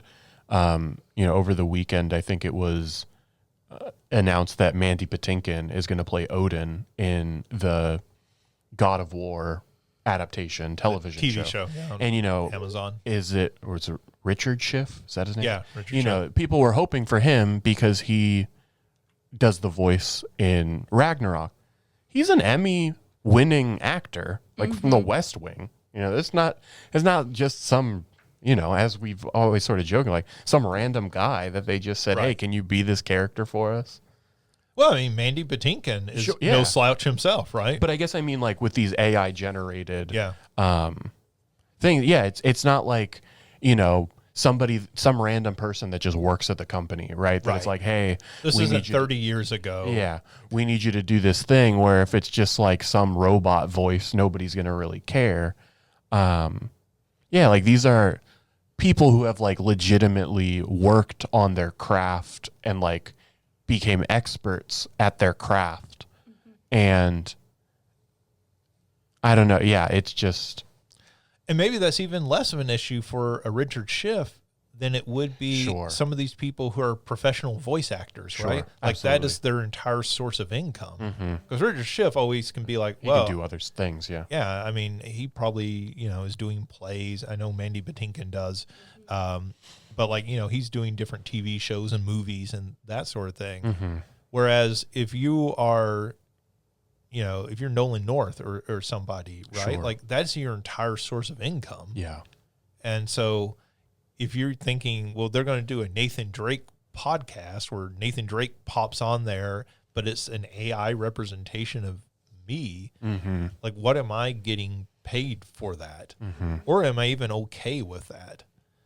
And, in some ways, video games have sort of painted themselves into a corner, because I think you're right. Like 30 years ago when it's Bob from accounting, who cares? Like Bob will sign off probably on you making an AI version of their voice. Yeah. Right? Because that's not what he does anyways. Yeah. And like, okay, we'll pay you $5,000 to have the rights to your voice forever. Bob's like, sure. What do I care? The more money that I would have made on it, otherwise. There's an episode of Black Mirror in one of the newer seasons that's kind of about this. It's called like Joan is Awful. And this woman named Joan is, goes throughout her day, and then she's sitting at home watching a show on whatever they call their Netflix, like Strawberry or something like that. And it's about her life. And basically, this doesn't give too much away of the episode. You find out that in signing, right, how sometimes we just scroll through the things. Her iTunes terms and agreement. Yes. That in that for this company, they that they hid that in there where they could take from your life to make a show, and yeah. Yeah, I mean, like this is part of what the last actor strike was about, right? Like the use of AI. No, I just wonder, because so many I feel like they're big characters, right? Like your Nathan Drakes, your Kratos, like have pretty big voice actors behind them now. This isn't like 30 years ago where you feel like, well, you could get away with this. Like, I don't know how you get away with this today. Yeah. especially when like those people are also now doing multiple characters, right? Like, you know, maybe not just for Sony, but you know, a lot of those companies will have like actors doing multiple characters, like big characters, right? Right.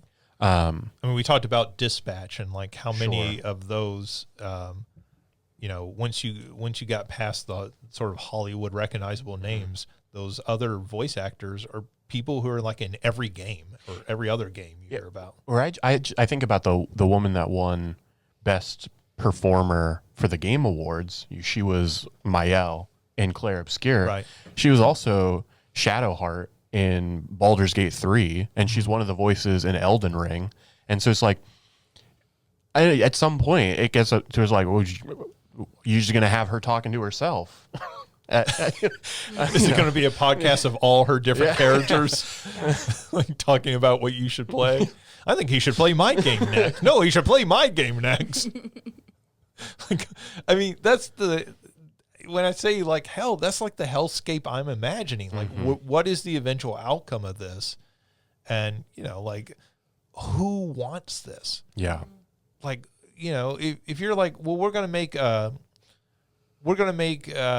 like a weekly like thing when you turn on your PlayStation, and there's going to be Kratos or Nathan Drake or whomever, and they're going to recommend their recommendation of the week, right? And you're going to hire Christopher Judge to record that, and like, you know, in Kratos' voice, he's going to say, "My game of the week is, you know, Dispatch." Like, the people yearn for a return of Justin's great deal of the week.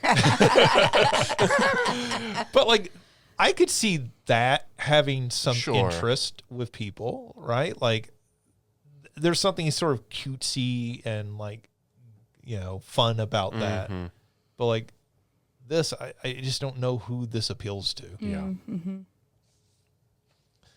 Okay, let's see. It appeals to the owners at Sony who then don't have to pay those people. Yeah, I mean, well, yes. Yes, it is very much about money. Let's see. Google has released their Project Genie AI tool. So this is a tool where you can type into a prompt your idea of a game world. You can apparently also upload images, and it will create a game world using those images. And this creates playable game worlds that you can kind of run around and do things in. So they released this in response to their release, the stock of Unity. So Unity being the game engine that powers a whole lot of video games, including probably almost every game that you play on mobile devices, but it also powers a lot of console games. They saw a crash of 35% of their stock price. Other companies like Nintendo, Roblox, Take-Two also saw their stock prices drop.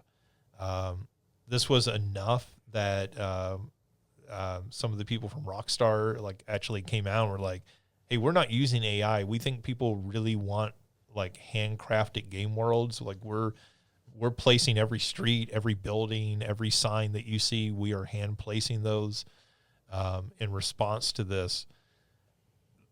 This feels very much like people who are investors not understanding how video games are made, and like seeing this news and thinking, "Oh, well, Nintendo's going to get replaced because some kid can just type in a prompt and create the next Mario or the next Metroid." And that's not at all what this tool is doing at that level. But it is sort of, you know, like this whole AI bubble, and I do believe it's a bubble. It kind of shows the impact that it can have. Like, this is costing real money, real dollars, potentially real jobs, particularly at a company like Unity. You could see this having a pretty major effect on them. It's kind of depressing. Like, more of this depressing look at our modern world. I think it's just what we talked about. I think this is what we talked about in like the Game of the Year podcast, right? It's just like that, you know, in our chaos news, like this is not the end of this conversation. It's something that is just going to dominate headlines for a while. Yeah, and in ways that we're not even anticipating, like this, right? Yeah. Like, what is the financial impact on these companies? When somebody announces, "Hey, we have this huge AI breakthrough that's going to change gaming," whether it does or not. Let's see. Sword of the Sea has won the best Grammy soundtrack. Best Grammy soundtrack. Best video game soundtrack at the Grammys. That's Austin Wintory is the composer for that game. So that's kind of neat. There was also a Grammy won by a group for best arrangement, and it was a Super Mario Brothers medley. And apparently that's their second Oscar or second Grammy that they have won for arrangements of video game music. They were apparently nominated last year as well for, I think, a Persona arrangement. I was not even aware there was a best arrangement Grammy. Yeah, me either. But, I do remember when they added the Grammy for best video game soundtrack. So this is neat to see. Yeah. See video games getting more kind of front and center recognition. Mario, you might be interested. WWE 2K26 has announced that they're releasing 4 editions this year of their new game.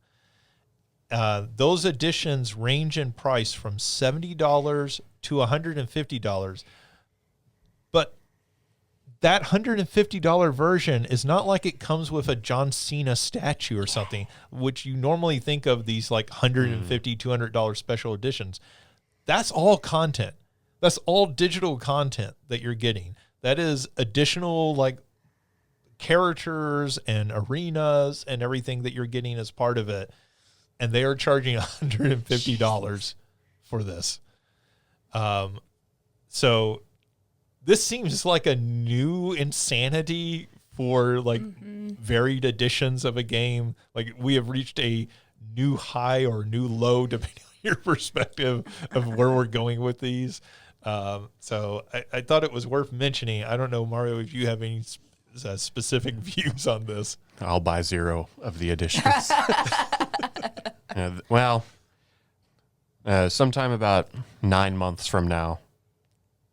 I guess it depends on when it comes out. Maybe 12 months from now, it'll be like $20. So maybe I'll get it then.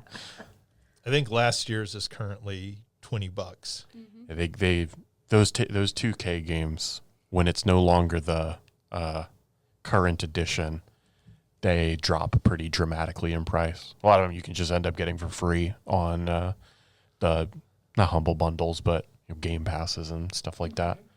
So I did pull it up here, the different editions. There is the standard edition.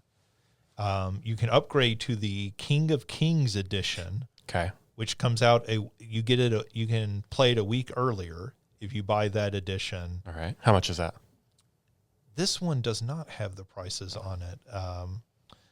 But it includes a playable Stephanie McMahon from 2000 and a playable Triple H from 1998. Okay, you have to have Triple H in there. Yeah. Then above that is the Attitude Era edition. Okay. Which comes with everything that was part of the King of Kings edition. There's some other stuff in here I'm trying to pull out. Like there's the VC. All the currency and stuff like that. Yeah. All that junk. It also includes a playable Rock from 99, All right. a playable Kane from 98, Okay. and a playable China from 97. All right. Which I feel like I don't know if the main thrust of this game is to go back and do the Attitude Era again, but I feel like it's weird. Like, is there a 97 Rock already in the game, or is this the only version of the Rock you get? Is this the only way to get the Rock in your game? That would be insane. Because I feel like the Rock and Kane and China really, but I feel like the Rock and Kane especially are you have to have them. I feel like if you have a WWE game, you have to have all 3 of those characters. Yeah. And so I do think it is a particular edition of that character. Yeah. It also includes Evo cards. I think that's their equivalent of the Madden cards Okay. Sure. and everything. It has a Raw is War 98 arena. Okay. And then this is the $150 top edition, the Monday Night War edition. All right. They really are leaning into the Attitude Era. Yeah. Let's see. It includes the WrestleMania 42 pack, an arena, and 3 exclusive Superstar Persona cards. It includes a playable Shawn Michaels DX, Okay. which is not deluxe. This is the one time in video director's games. cut. This one time it doesn't stand for that. A playable Randy Savage 98, a playable Roddy Piper 98, a WCW Thunder 98 arena. All right. A WCW Thunder arena feels like a really weird thing. You want a WCW Thunder Arena, you got to fork over $150, pal. And then a Diamond Dallas Page bang emote for the island, which is just the emote. All right. yeah. I assume Diamond Dallas Page is included elsewhere as just a character. It's gotta be. You can play. You got I would to. think so. I mean, there's Any of those WCW. I mean, it's funny that you get all the WCW content only if you spend $150. Right. yeah. Well, they know people like me. That's why they're showing up. They want those WCW guys. Like, where is Mike Goldberg? Yeah. Yes. I didn't really watch the other one. I watched WCW, so this is who I knew. Like, where's the Disco Inferno? Yeah. Oh my God. Yeah. Yeah, I just like $150 is an insane price for anybody to be paying for a yearly game like out of the gate. That will be $20 in 12 months. Yeah, I mean, I don't know what the super chocolatey covered deluxe edition is going to cost a year from now, but it's not going to be $150. Right. I will say some of this includes also like the season releases that they do, so that is probably additional characters that they're including as part of that. It's wild. That's so much. But I mean, it's one of those things that like, well, I was gonna say, I don't know if any other game could really get away with that. Like, I don't think Madden could do that, but I guess you could like lock classic teams, put the 85 Bears or, the 07 Patriots behind. You only get Joe Montana if you buy this extra exactly. expensive version.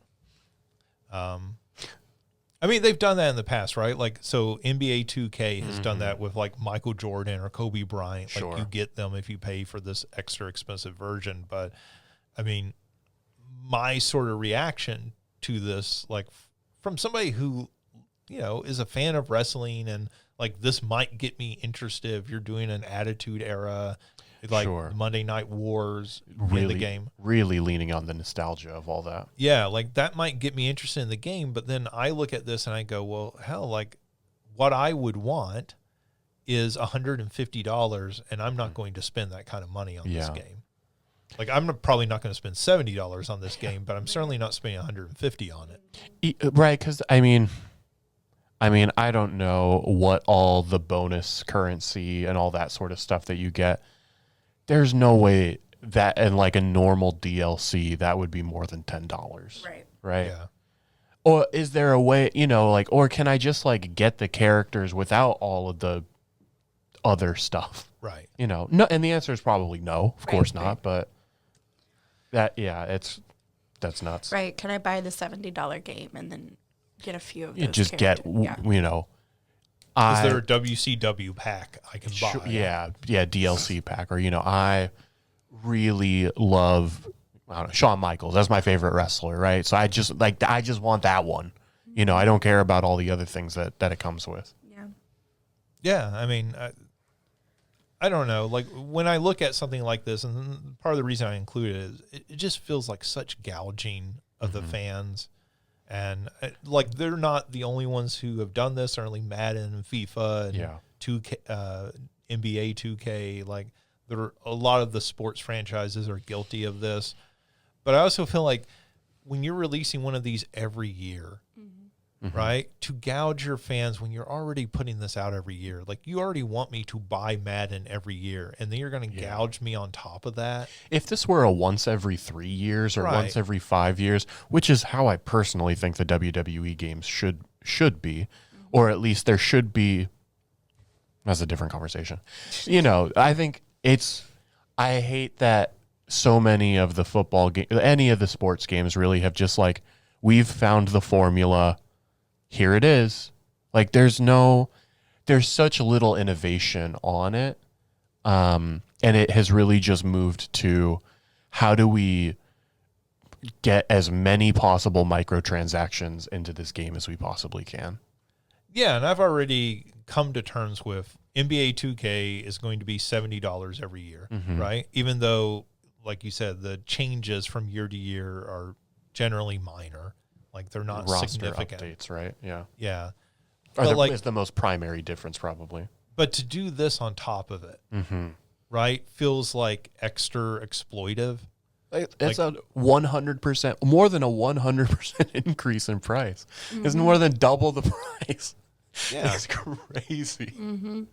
Like, I mean, I wonder if WWE is looking at Fortnite and saying, people, I know they have their character skins in Fortnite and stuff, but like, if they're looking at that going, Fortnite is getting people to spend $20 a week or whatever kids are spending on it, and they're saying, why don't we get that?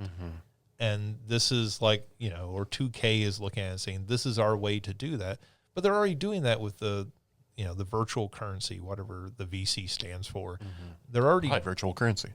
Yeah, they're already doing that with these games. So to do this on top of it, it just feels extra icky. Like, sometimes one of these things comes along in a game and you're like, oh man, like, here's something I would have been excited for, and you just took all my excitement out of it. Like, yeah, like I can't tell you the last time I bought a WWE game. One of them was free on PlayStation Plus. I downloaded it. I've never played it. The last one I might have bought was on the GameCube, though. So it's not a game I have a ton of interest in. I think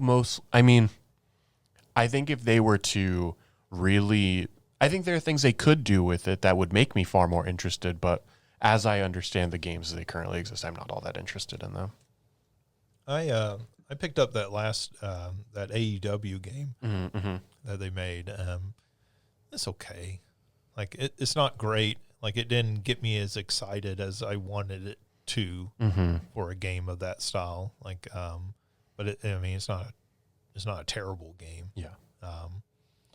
But something like this, I feel like if you had that $150 package at $70 with like all of that stuff in there, and you're like, even if you did it like, hey, if you pre-order this, you get all this extra stuff in here. I feel like that might be enough, particularly for someone like me who's like, oh, cool, that's like, outside of the 80s, that's my favorite era of wrestling. Like, cool, I will spend the money and buy this. Yeah. But, when you start going to $150, it's like, no way. Like, no. Well, I know we had talked about it with the NCAA college football game of the like week preview, right? Like, I don't know what they're charging for that. I can understand there being a little bit of an up cost for something like that, but I don't know we didn't know what that tier costs, but even so, I can't imagine it wanting to spend that much more to get to play for a week beforehand. Yeah.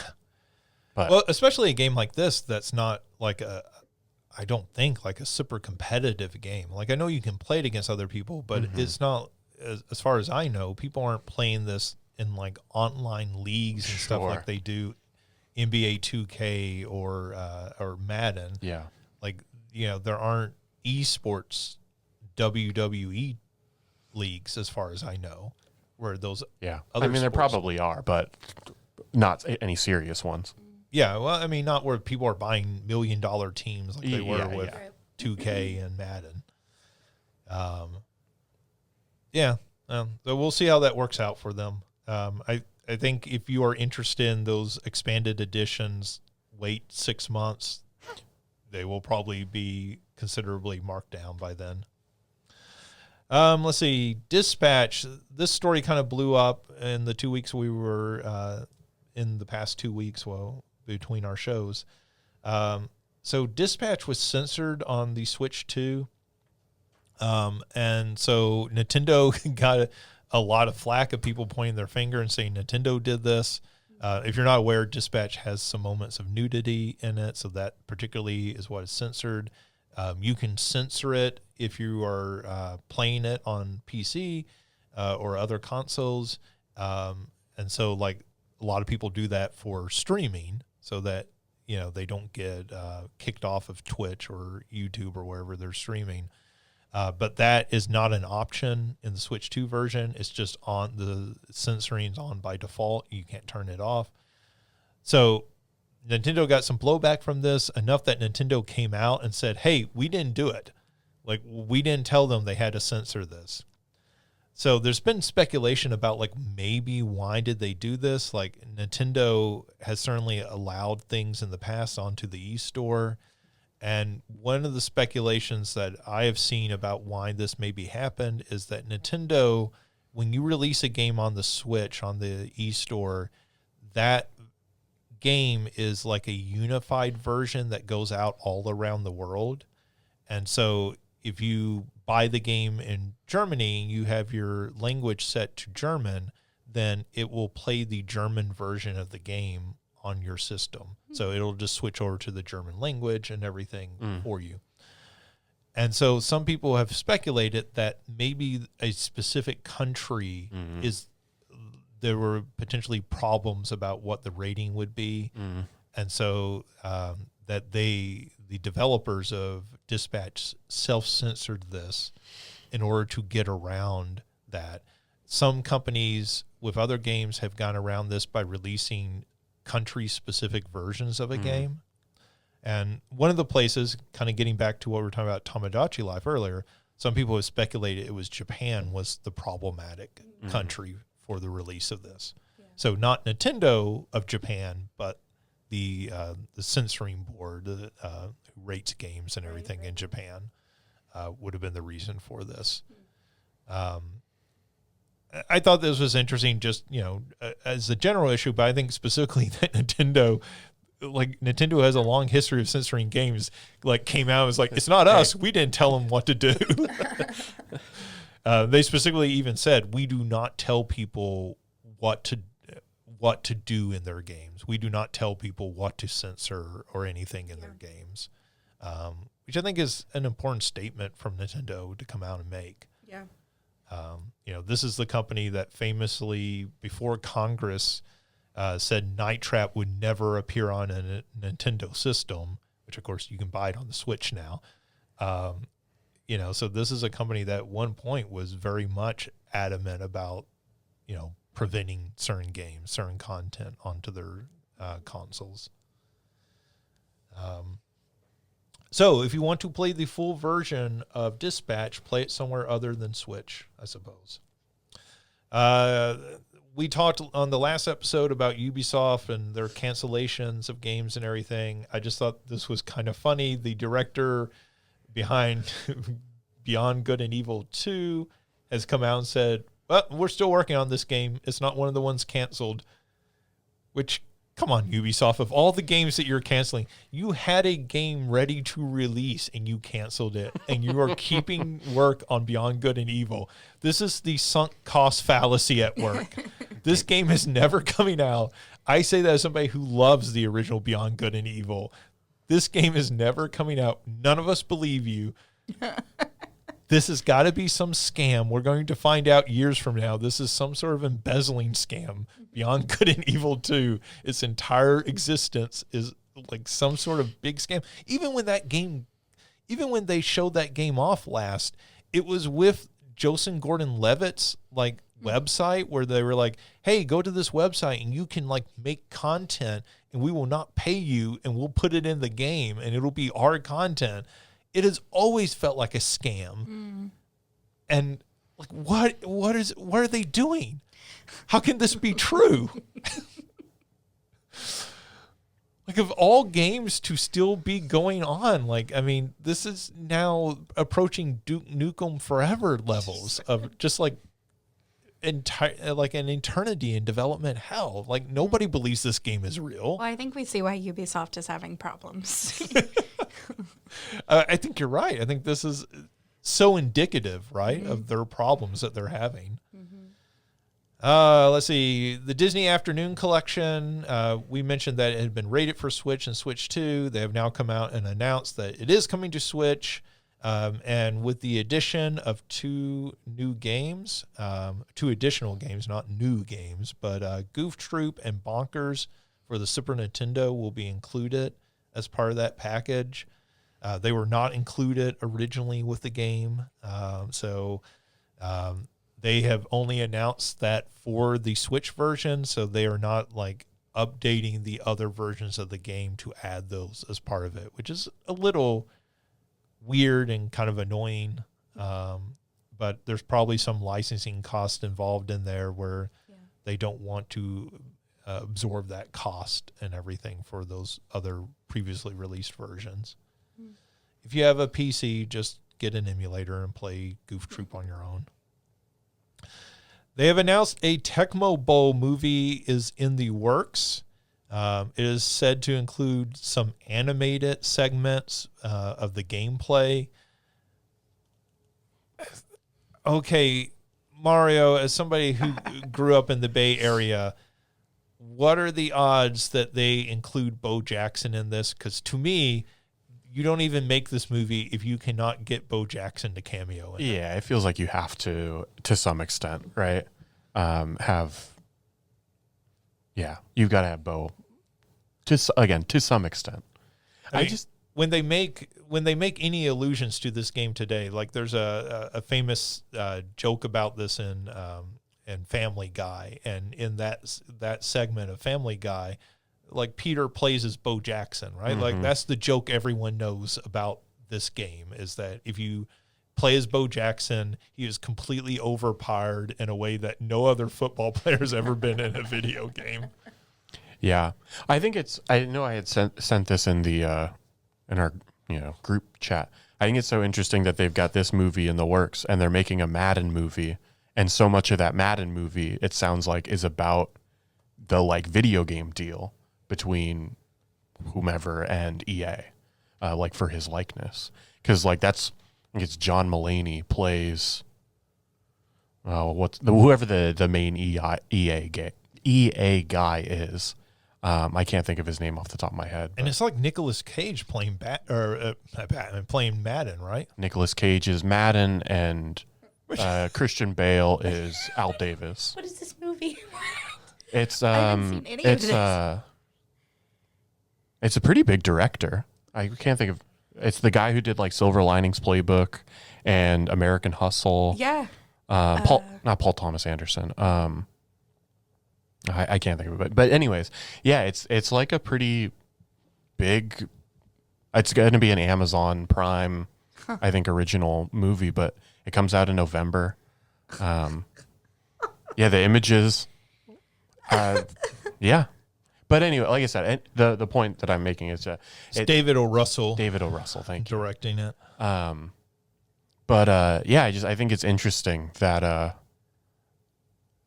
you've got Tecmo Bowl, this football video game movie in the works, and then a Madden movie where, again, a big part of it is the video game stuff. Catherine Hahn is in this movie. Mm-hmm. It's got a big cast.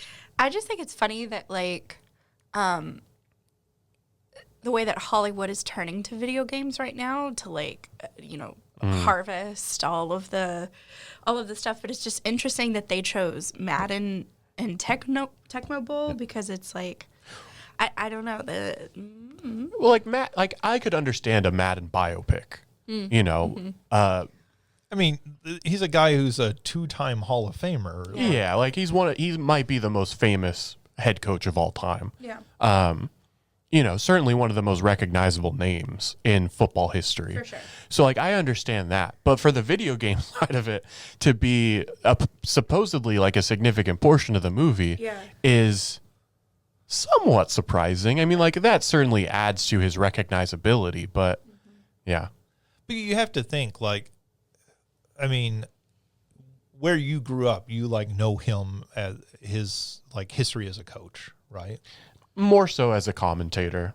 Okay. But yeah, that's, I mean, that was way before I was born. Well, I thought maybe like your dad or somebody like talked about him. But like, you know, you have to be my age or older to know him as a coach. Yeah. Right. And then you have to be your age to know him as a commentator. Mm-hmm. So like when we think about our students only know him from the video game. Sure.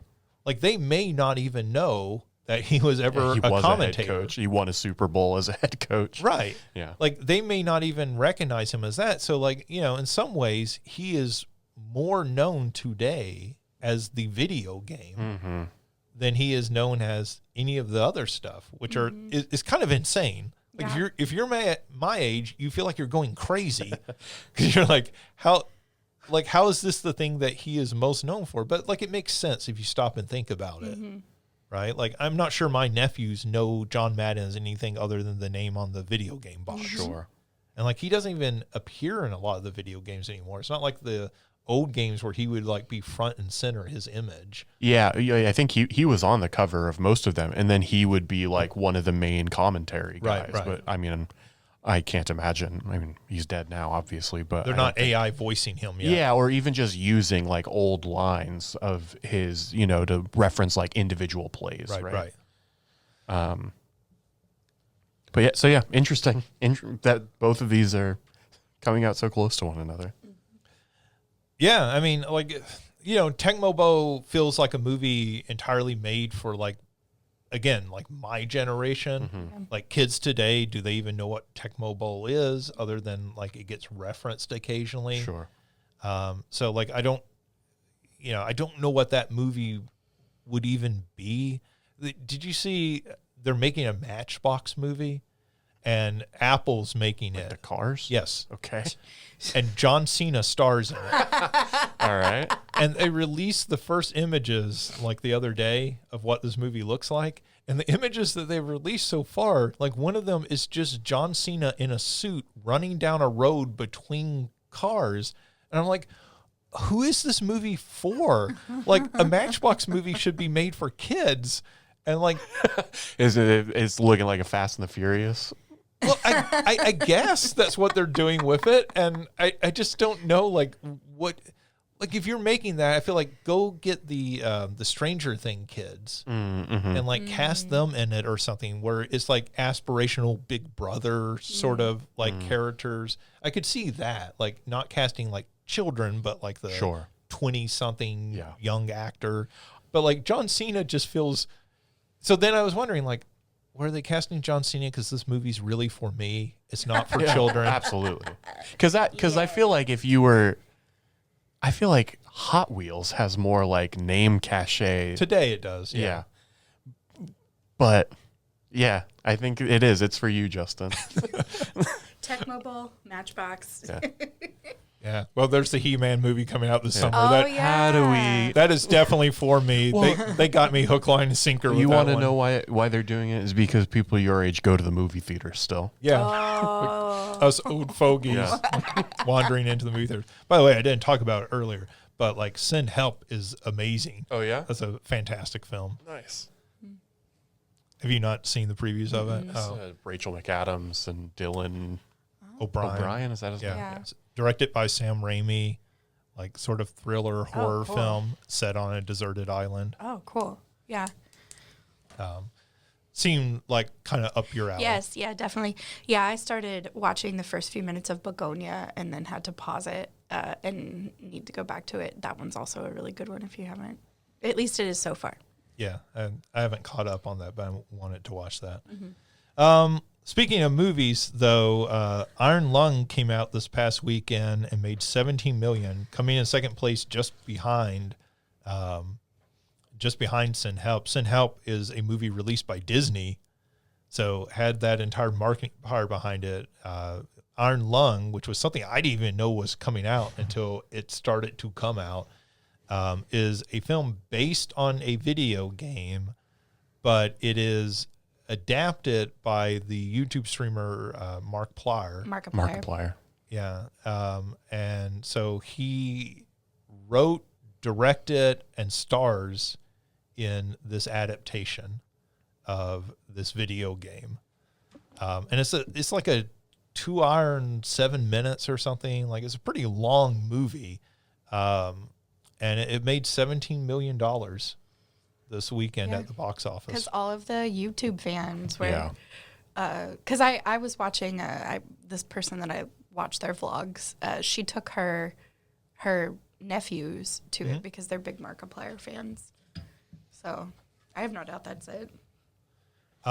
It's not getting great reviews, like the reviews I've seen of it, but on Rotten Tomatoes, the critic reviews, but then the fan reviews were like all like super enthusiastic over it seemed.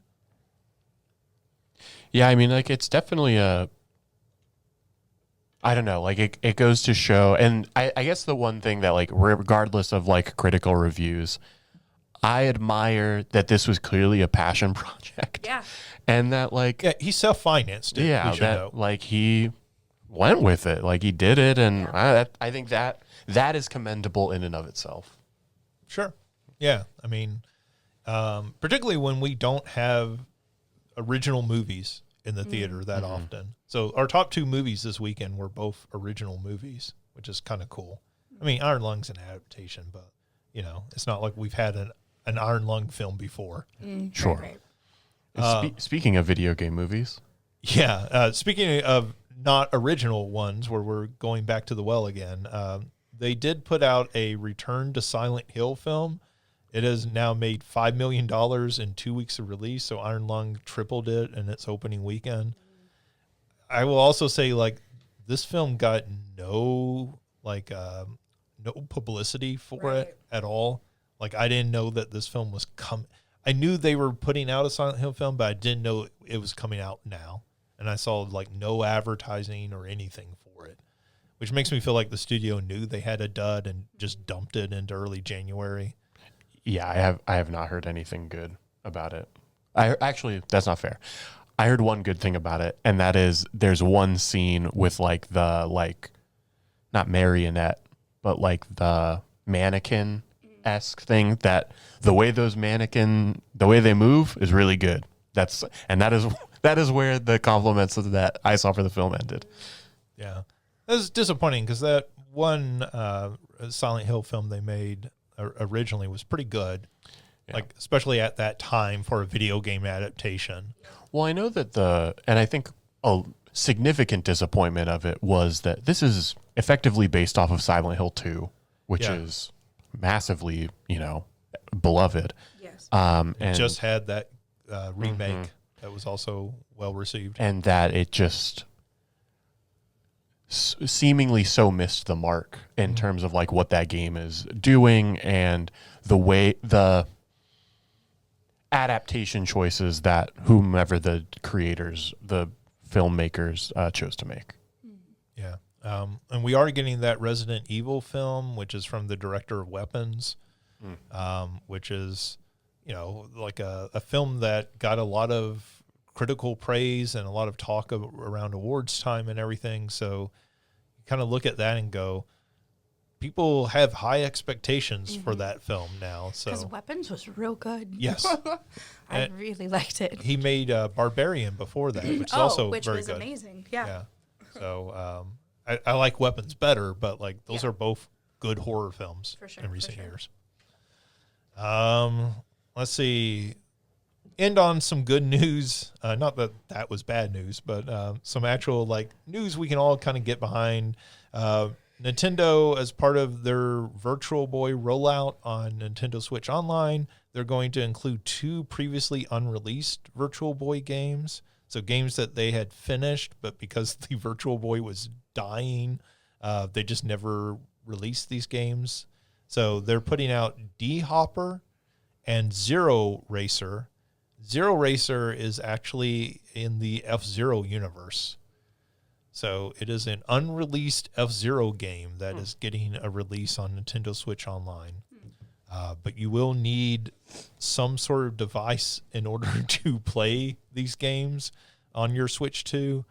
So you'll either need the $100 headset that you slide, that's a replica of the original Virtual Boy, you slide your Switch 2 into, or you'll need the cardboard version, which I think is like $25 or something. And I believe the last I saw is that the big $100 headset they have sold out of. You cannot buy it anymore. Of course. At least for now. Like, I'm sure Nintendo will make more because Nintendo loves things to sell out and people to panic and, panic buy it when it gets back in stock.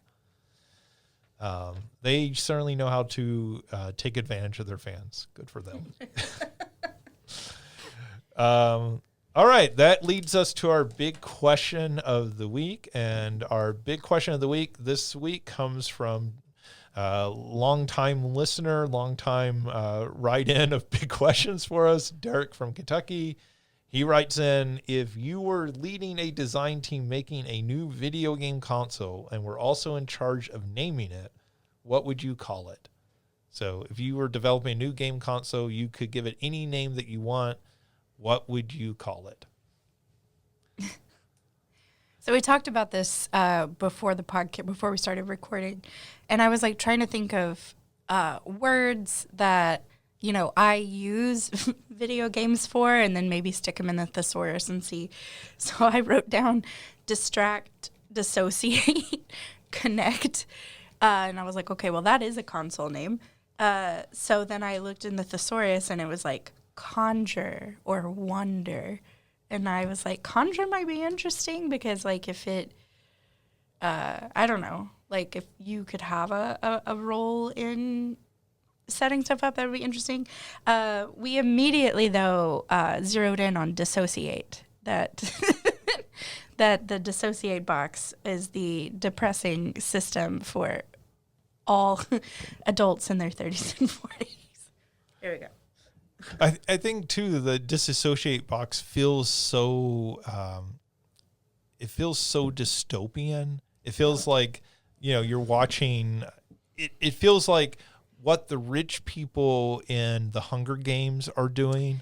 Like, they're not just barely surviving like Katniss, but they are coming home and immediately turning on the disassociate box and just like seeing their lives pass by until they go back to work. Yeah. Which is, I suppose, what a television does. Yeah. I had nothing. I've made the joke. I was like, it would be like, I think about, like, okay, the game cube, but that I can't do that one. So, like, I would need it as part of the design team. I guess if I'm on the design team, I would need it to be like a different shape. The game. Is it the game rhombus cake. or something like that? That's the best I got. I think you said the game dodecahedron. Yeah. Which I just like because all the video game players would be like, wait, what is that shape? Like, what? Yeah, that's, like I said, it needs to be something that's not a cube. Something not box and shaped. I was about to say, in the original Xbox, it was a box with a big X on it. Yeah. So, yeah. The prototype was shaped like an X. Oh, was it? Yeah. Huh. Like, at one point, apparently they considered that, and then I guess people thought better of it and were like, this is stupid. And then that person went and got a job and designed the PlayStation 5. That's not actual true. Oh, okay. I was like, well, that's good for him. But no, it would make sense when you look at the PlayStation 5. It's bizarre, weird shape and everything. Like, I think also, like, I feel like if you called it the game dodecahedron, you would just have a bunch of social media posts going, actually, it's not really a dodecahedron, because if you include the base of it, that actually like throws it off. And so there would be all this like online discourse about how your name is technically incorrect. Oh, there's no such thing as bad PR or something like that, right? No, that's the opposite of what I tell my I need students. to buy this so that I can physically count all of the faces of the. Well, yeah, you'd get unboxing videos of people opening it and like, okay, we're going to count it. We're going to use our laser levelers in order to count how many sides this actually has.